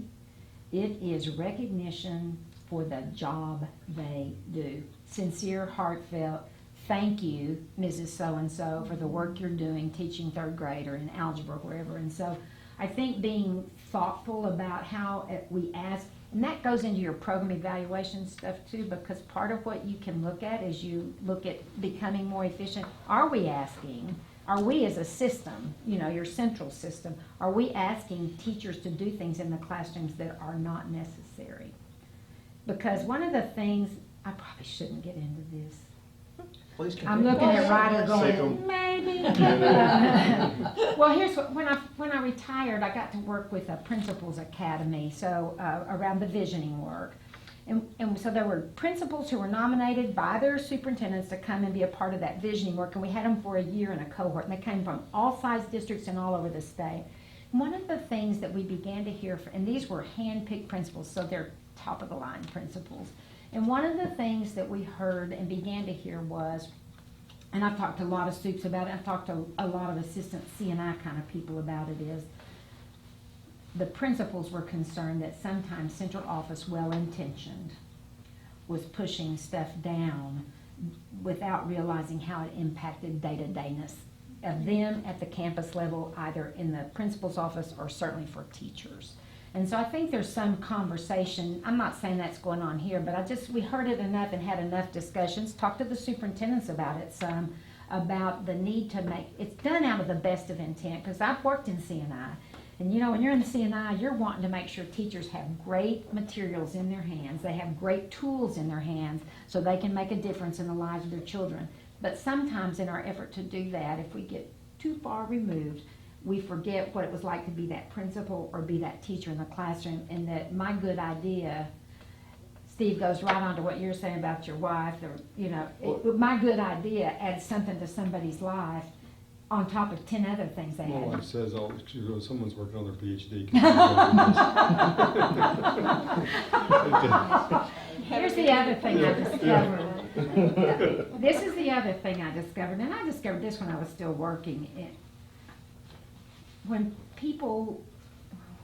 we get in curriculum and do the work at central office, and I can only speak to curriculum because that's where I spent my years in the central office is, if you've never served as a principal or an assistant principal, you work differently with the campus than if you ever served as a principal or an assistant principal. And I've been called into districts since I've been retired to, you know, problem solve with soups who are figuring out.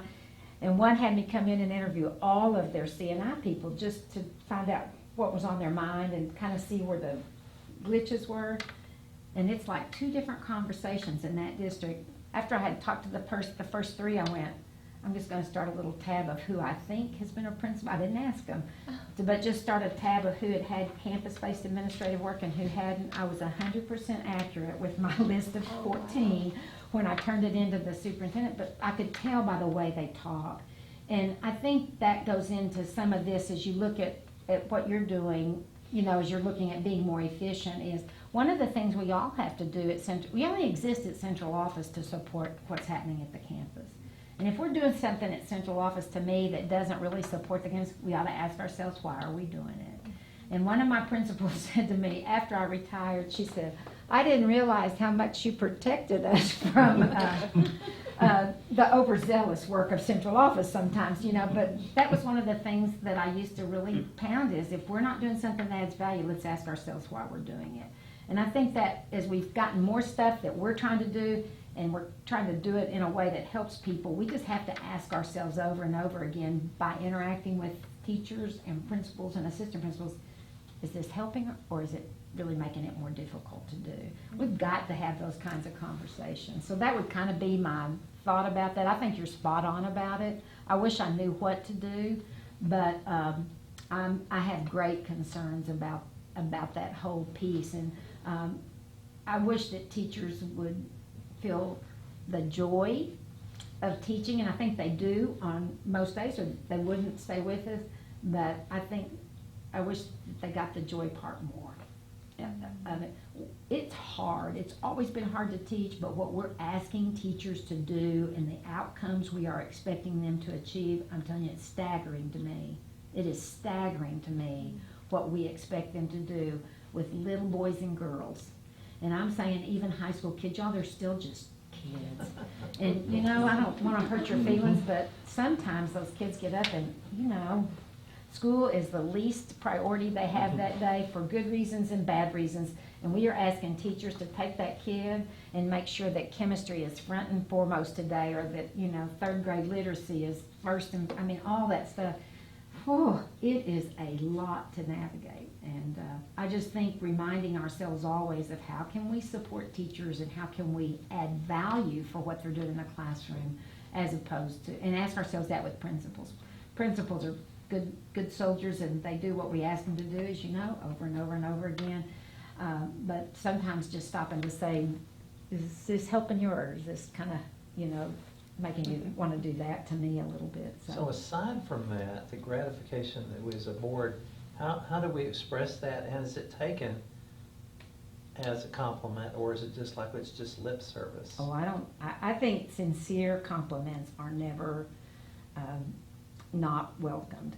You know, the notion on complimenting is that the more specific it is to that person and their work, the more meaningful it is to that person. And so in all the ways, and of course, one of the great things I told Ryder Judy is, you all are such a family here. I mean, for a big old district, it still has a real feel of family. And when I'm around you all at things and I see you all interact with each other, it doesn't feel like a district nearly as large as you are.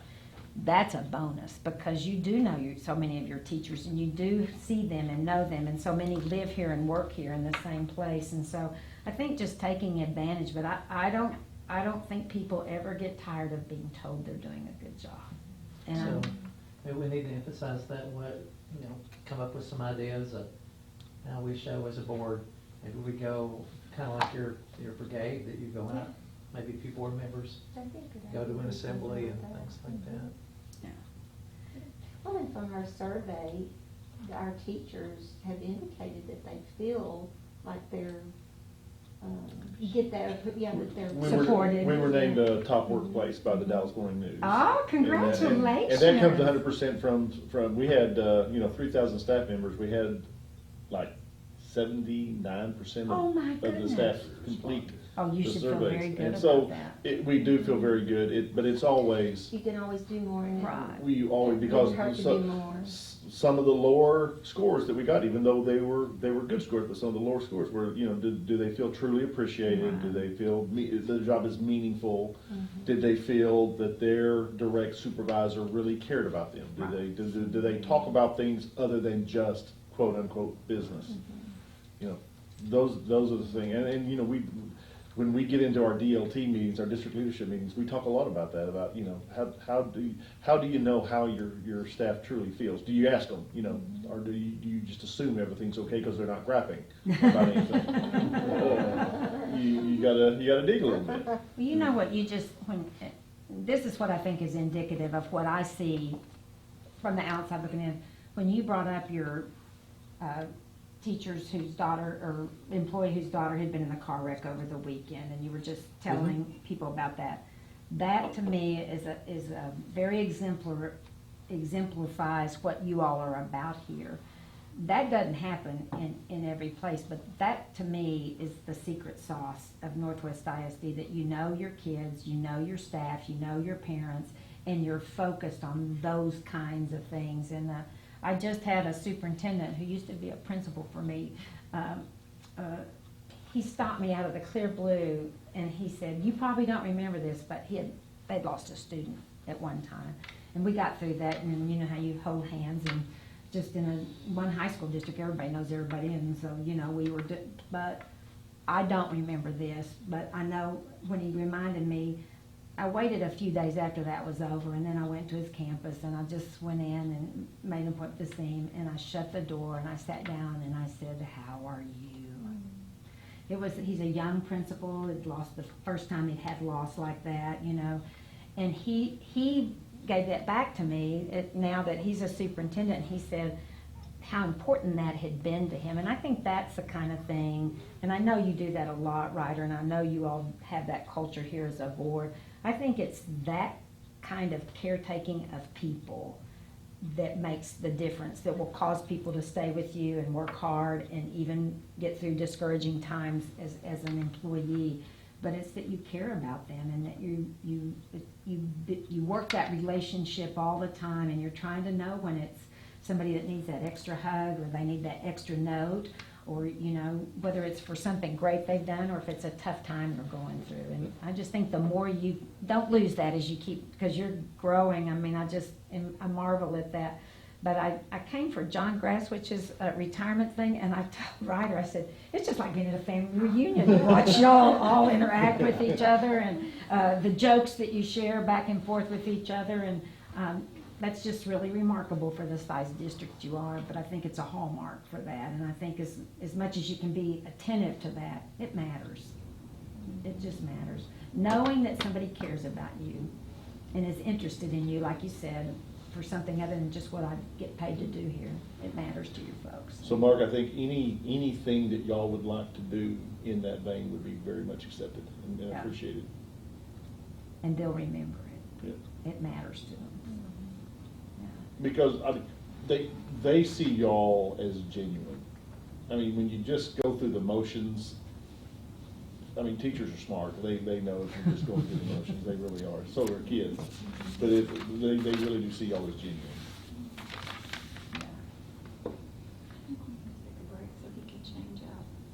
Break time. I'm getting really close to the end of anything I had to say, so. Okay. Yeah, Take a break. take about a 10-minute break, and then we'll finish up. I was just say something like a great man up on stage once said, you know, I just want you guys to know I love you.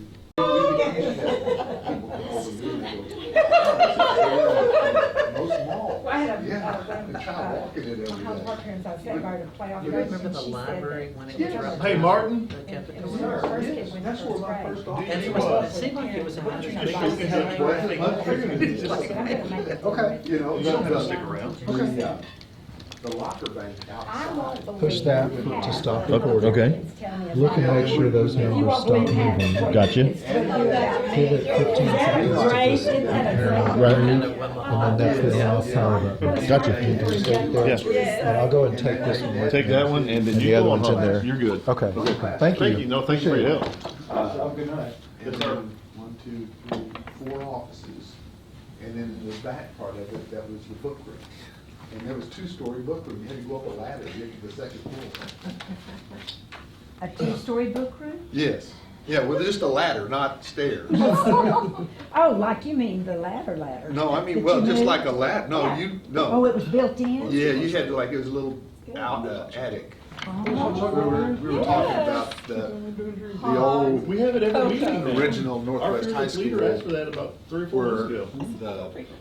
the first library, when they built that, was right behind where the cafeteria was. And that's where they used to have the school board meetings. I go down to Buc-ee's When and they get my took 44 that, ounce and it wasn't, unsweet really, iced it was tea every probably morning. half a year as big as this room was the library. I'm not old enough to drink coffee yet. And it was, when they built the new library, they made that into 4 offices, I think it was 4 Yeah. offices and a little reception. Jill will drink 3 or 4 cups in the morning. I don't A have classroom. Jill's parents, And they're then the a type book that they room. keep And the a book top room all was day. 2-story. I mean, You had a set of stairs or ladder that you went up to the 2nd floor. Oh my Could you walk God. around there, or you just, once you got up on the ladder, I mean, it Well, was a floor? Jill bought or my was it- parents. Well, it couldn't stand up all the way. Oh, okay. Well, she But yeah, the makes books were up Keurig there, yeah. actually But you makes couldn't a stand pot up. of No, coffee no. rather than- Okay, that's what she bought. That's where you had to go into that room Yeah, to Instead of the one override, cup, it makes a whole you pot. can do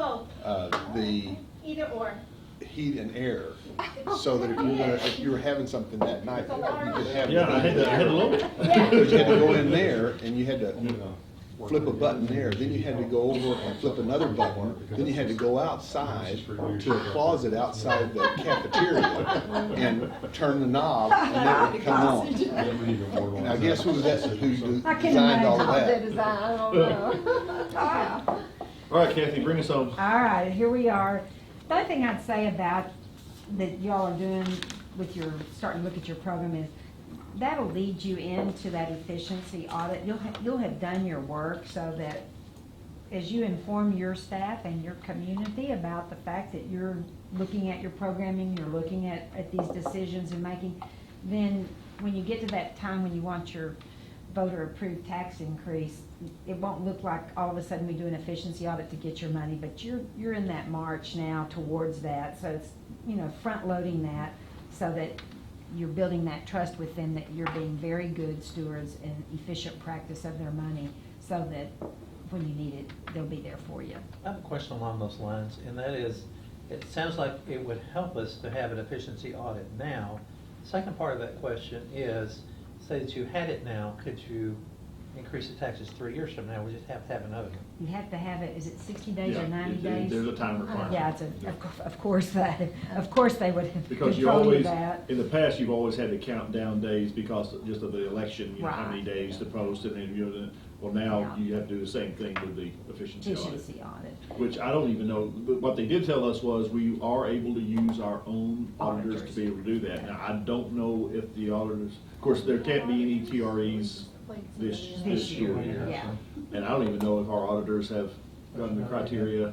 Yeah, I don't know if they're starting to roll that out to Yeah. them yet to get ready, but you can use your own audit firm. But I think by the work you're doing, it will, the more you have this talked about as a part of your district work, the more that will be telling to your community when you do come forward. They're gonna have evidence that you've already been looking at your expenditures and what you get for it and I like managing the it. idea of doing an audit sooner, because if there's stuff that can be fixed, we can fix it now, instead of, grasping at straws or scrambling before that last minute for an election. What did that cost?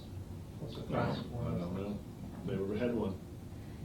I'll tell you this, they had on the webinar thing that they put out back in the early fall from TEA, they had something on there for Midland about an efficiency audit, and the price they had up was $900,000 for an efficiency audit. Now, over time, yeah, folks might want to think about that. Now, and that wasn't your audit firm, that's like getting one of those, what you were talking about, Ann, one of those for-profit firms out there. But over so many years, they were showing them a way to save, it wasn't annually this much, but it was aggregate 45 million. And so the case TEA was making in this webinar was, if you can save $45 million for your taxpayers over 5 or 8 or 10 years, whatever the period was, then nobody could argue that the 900,000 was a poor investment. Midland Yeah. would. Huh? Midland would. Yeah, yeah. They would argue that. I can't imagine that Midland, who can't get their bond passed, they don't know if it's passed or failed by 12 votes. I bet they're not ponying up $900,000. People out here were just talking, Who did? Fort Bend. Fort Bend? Yeah. Fort Bend. Have they done one? I think so. Yeah. But I think y'all will be in good shape. The only other thing I think that just for you all to think about is, and it's what, Roddy, you're saying, you're meeting with your elected officials and then you have your next one set up, and that is making sure through Ryder and the work that you all do as a team of 8, the advocacy work. It's interesting, elected officials love to take the credit for, we got you out of recapture, or we're getting you money for teacher raises, and then they like to stay way away and where the rubber meets the road, this isn't all wonderful, and, you know, we're struggling, and we have some deficit spending we're having to do because the model didn't work for us.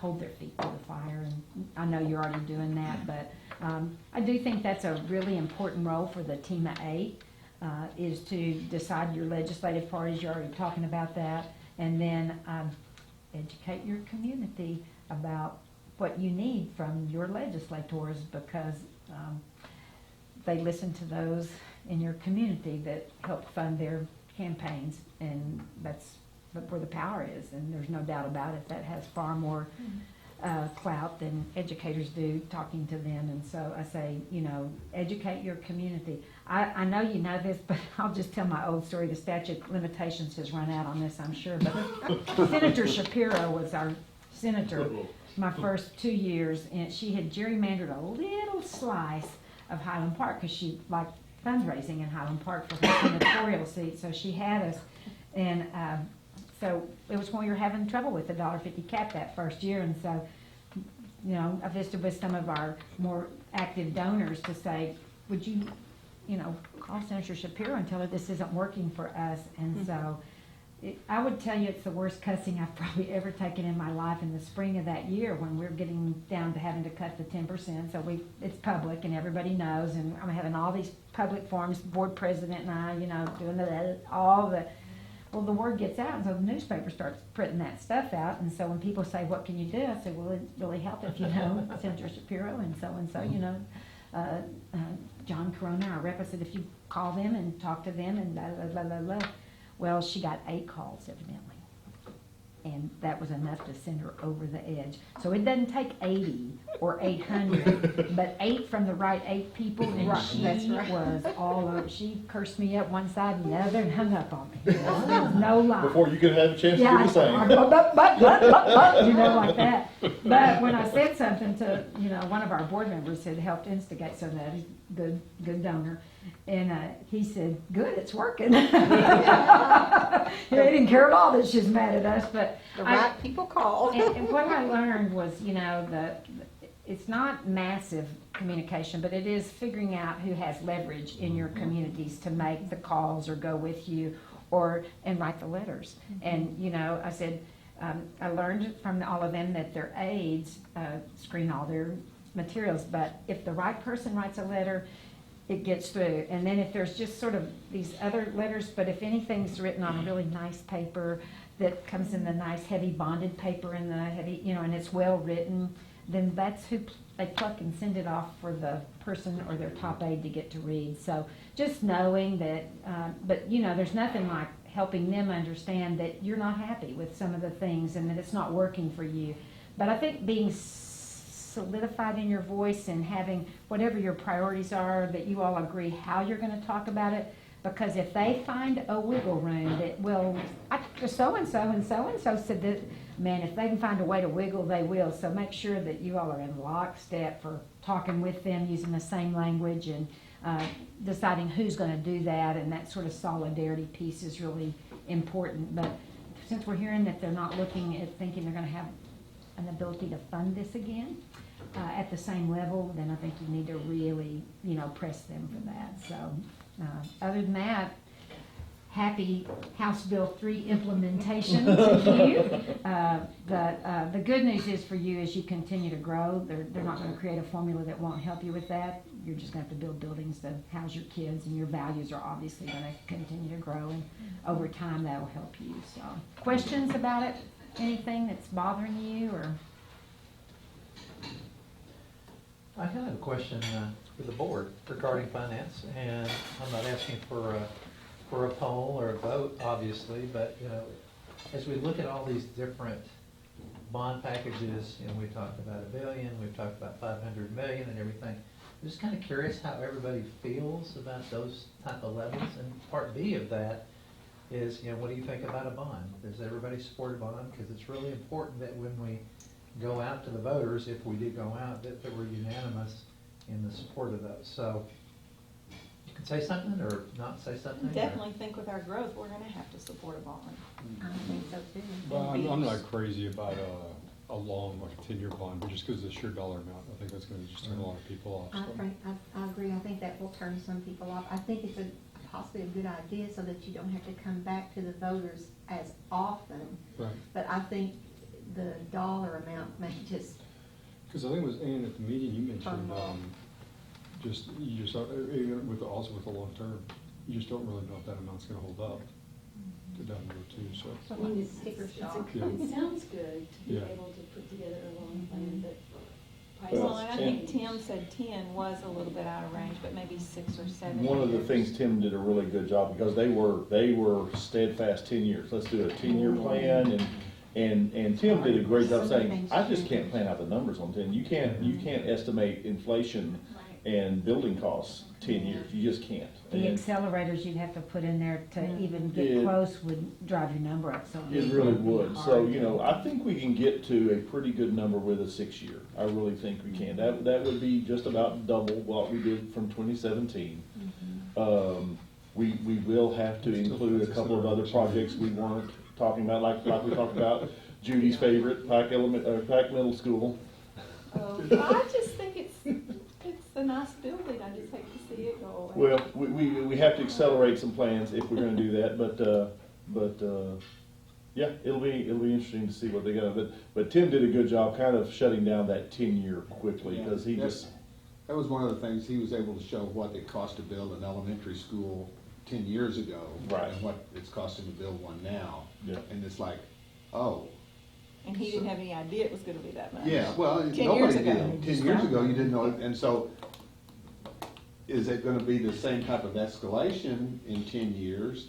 Then, what, And I was just thinking, Kathy, with House Bill 3, isn't it now with your bond, if you make any change in that bond, you have to go back to the voters now?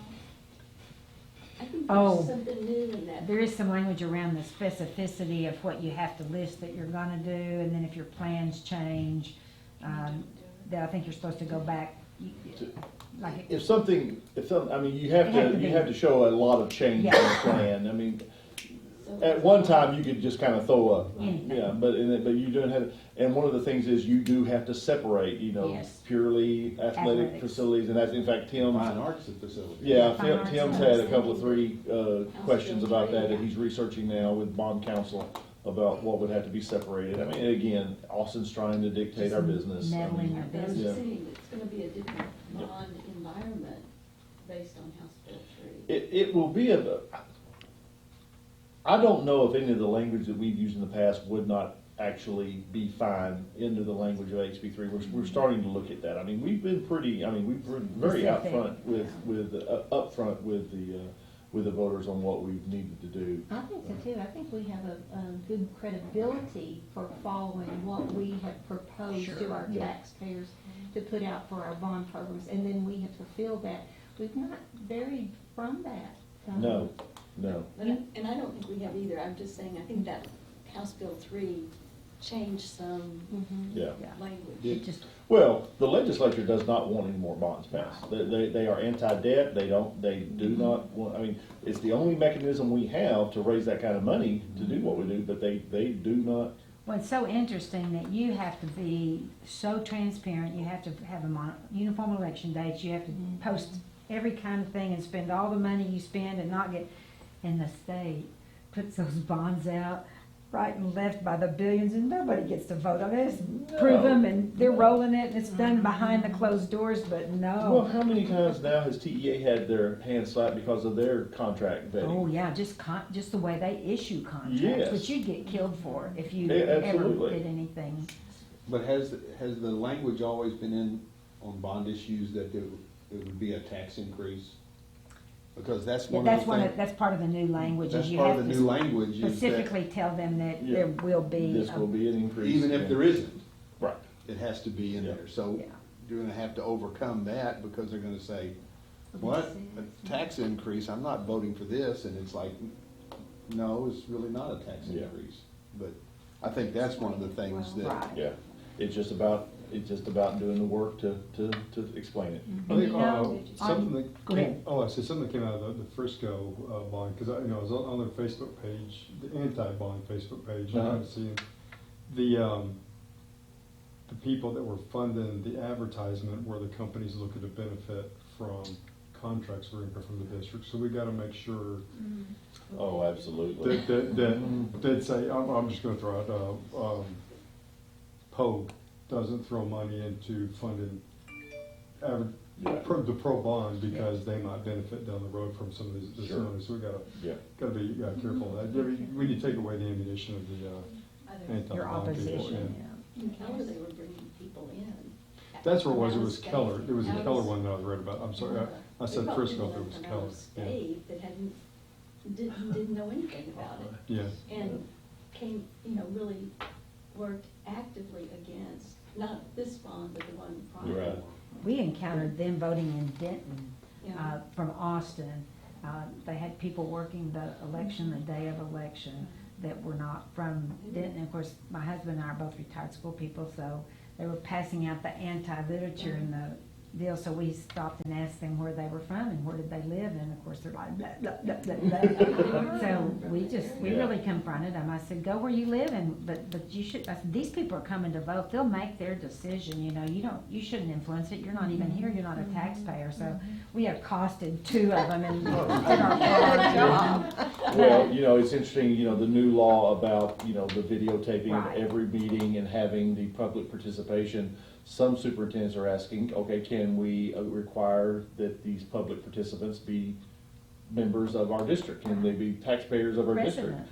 And they said, no, it's gotta be anyone. So these districts that do have a lot of outside militants coming in, they're really worried about, Sure. what they're gonna. I know you know this, but just it came to mind when y'all were talking about having a bond on your voter approved, so like your tax, the new language, voter approved tax rate, your old TRE, they're forcing you to uniform election dates for those Yeah. now, because you've always been able to have those off election, but now you'll be on uniform election dates for those if you have to have one. Yeah. So what are the negatives with staying with a 3 to 4 year program, other than the cost to do the bond? I don't think there's any negatives on either plan. It's just, this is a committee, every committee has their own thing when they come in, and we have several members that we retain on the long range committee, but we also try to get new blood in there as well. I think this is just a different philosophy. This is a very, very pro-school district, pro-child committee, but they also feel like it would be positive for the district to go a little bit longer this time, if we have one in 2020, maybe waiting till 2025 or 2026 this next time. So it's just a different conversation than it has had in the past. I just worry about those that look at the magnitude of the bond Yeah, only, and, the uncertainty of, sure. again, what Yeah. the prices may be, and it's kind of Yeah. an educated guess rather than. Will they give us one recommendation? Will they give us something like, say with the school calendar, we get 3 to look at? So they are in the process of prioritizing projects right now, Mhm. and once they have prioritized everything, Tim will start doing the I guess pricing. will they show us a 3-year option, a 6-year option, a 10-year option? Will we? That's completely up to them. Okay. Right now, we're gonna come back to them with the price tags for each of their projects, all the way down to the bottom line, which their bottom line might be $2 billion. Then they'll draw that line. Wait a minute, don't.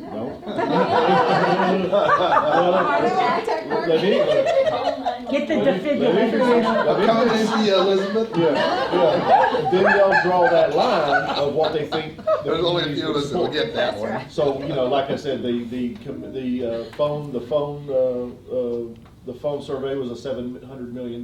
So they'll decide, what are the, say, 10 most important projects. What we've asked them to do this time, which they pretty much adhered, except for the conversation about the fine arts facility, of just really concentrating on growth right now. None of the special things, not an auditorium or anything like that, just the growth projects and the deferred maintenance projects. So those are the things that I think are going to go a long way. But if we need 2 middle schools, that's probably $100 million right there. We're probably going to need to spend at least $75 to $80 million just on Northwest High School, making it a current facility the way the other 2 are. I mean, there's a lot of things that we need to do within that scope of the older facilities and the new facilities that need to be built, so. And that's how the whole conversation started about this, the central campus, was if we don't go out in another 3 years, we need to include that plan on that, because Pike is not going to last forever as a kid place. We could definitely use it as an adult place, but it just depends. It's just made us kind of linked in our time span and to see what, and ultimately it's what y'all are going to support, what you think is best for the community based on their recommendation. Sometimes communities do want that longer horizon. I mean, you just have to listen to your folks, I think, and see where the tolerance level is for that. We had it in Weatherford where they didn't tell us at first, but after the committee went out and we got feedback along the way. That's what we started hearing was, don't come back to us every 2 or 3 years. Get what you need and stay out for a while. So, different, just. I guess my concern is too, that if we tell them that's part of the reason that we want to wait 5 years and then we grow so fast we use it all in 3 years. Oh, you told us you weren't going to come back. That's true, in and 5 years, that could happen, but, he's been, Bob has been very good with our numbers. I mean, and he's even taking into consideration the new projects coming in. So our growth, though it's been steady, but it has been very predictable. I mean, he's been pretty much right on. Y'all did a good job when you hired Templeton. He has been pretty much right on. I mean, what we budget and staff for every year, it pretty much is what it is. So. That's good. And Tim's got such a great relationship with these builders that he really has a good handle on when they're planning to pull the triggers on that. Well, and you're getting such big developments that they're easier. I mean, it's hard to sneak in It's easy to see. 3,200 It's homes, very Yeah, but it just helps from a planning standpoint that you're getting those large, and it's hard to get all the buildings up when you need them, but at least you don't get surprised with those smaller injections, so. Well, I think the one thing that he's brought forth is that, do you still want to keep putting $2 or $3 or $4 million into a building that we know is not, doesn't meet the needs of the students, and then know in 5 years or 6 years, we don't need to do away with that building and rebuild it. Right. And by then, we could have already built and at a lower cost for the replacement building.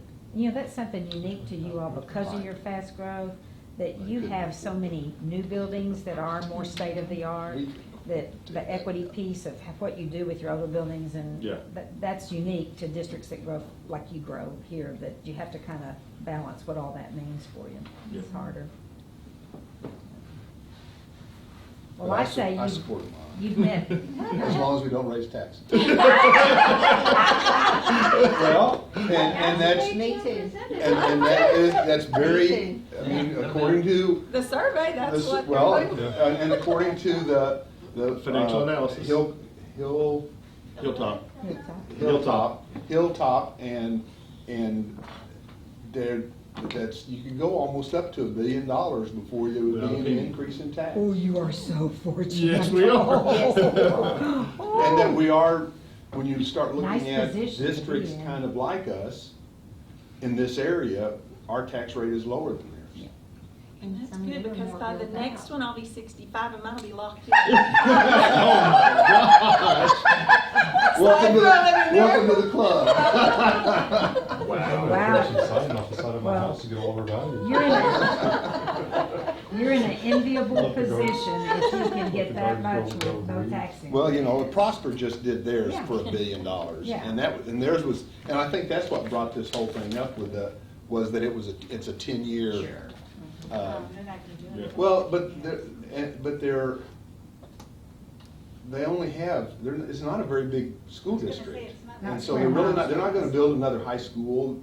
That's probably the only high school they're gonna have. It's gonna be maybe some elementary schools and some. Weren't they at a pretty high percentage of built out? Oh, yeah, they were that's already why. pretty high built out They're because of all the built out. mansions they built out there. It took them forever to get enough tax value to be able to expend all that they had in that last bond, because they had taken such a big chunk when they were so tiny. Yeah. And they went years when it was voter approved, but could initiatives didn't have a tax base. Didn't have the tax base to support pay it. them off.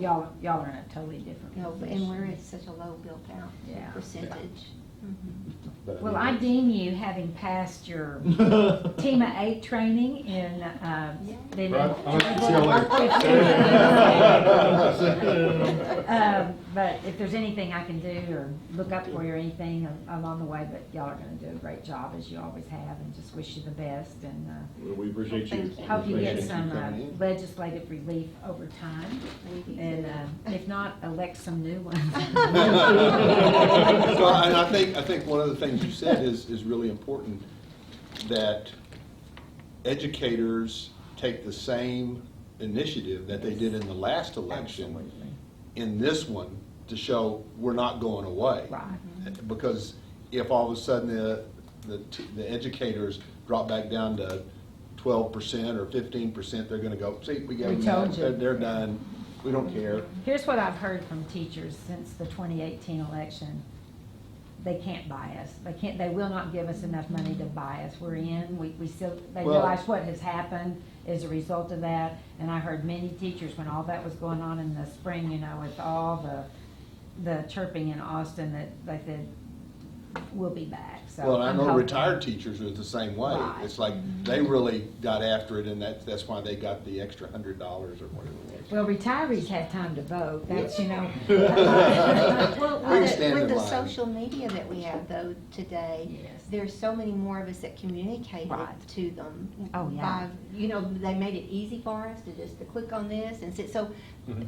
numbers, matter Right. when they get a lot of responses I for had, that. I and had that so helps. many retired teachers that I've worked with in other districts, from my Louisville days to my Weatherford days, and Humboldt days. They were all calling, going, I'm working for my retired teachers organization, and I need, they were working hard and calling We people. thank you. Yeah, that's good. Anything else you need from me, right? I know y'all need to. No, ma'am, you did a great job. Well, appreciate y'all, appreciate the Thank You opportunity. bet. Thank you. Yeah. Merry Christmas to everybody. Merry Christmas. And Thank you. thanks for taking such good care of my sweet grandkids. Oh, you didn't say which school? They're at Byron Nelson. Oh, Byron, okay, Yeah, great. yeah, yeah. So am I. Good. We love it there. That's great. Hayden was a Hughes and a Tidwell and a Byron Nelson kid, so. That's good. Yeah, so we're very pleased. Our step-grandson's at Byron, and we love that, and my stepdaughter's assistant principal there, so we love all of that. We buy lots of Bobcat Blue. I bet you It's really nice to work with y'all and see those of you I know and meet those of you that I hadn't met before, and if I can ever help you, let me know. Thanks, Jean. You Thanks see for Carol, doing it. tell her hi. I'll do it. I'm I gonna. never get to see her. My wife sees her because she goes to the dentist where my wife works. Ah. But I never get to see her anymore. Of course, my daughter does, but she's over there. Yeah, she is. Well, I'll tell her I got to see you. She'll All right. say hi right back. All right. Y'all take care. All right. Thank you. Thanks. Tell Jill hi. Will do. All All right. right. Yeah, we We'll have an executive Have a wonderful. Who's our, I'm gonna read that before we turn it off. where's she at? Yeah, we need to adjourn. I mean, No, an no, associate we're just gonna principal read or the an names. assistant? Okay, I thought you were the assistant principal of a section, okay. Okay. Okay. Okay, Judith, tell us. 7:53, we're gonna reconvene into closed session pursuant to Texas Government Code Chapter 551, including section 551.071, consultation with board attorney, and 551.072, real estate matters, 551.074, personnel matters, and 551.076, security devices and security audits. Good? Okay, y'all just read. Wait a minute, wait. Okay, Move. Second. Adjourned good. at 8:08. Yeah, there you go.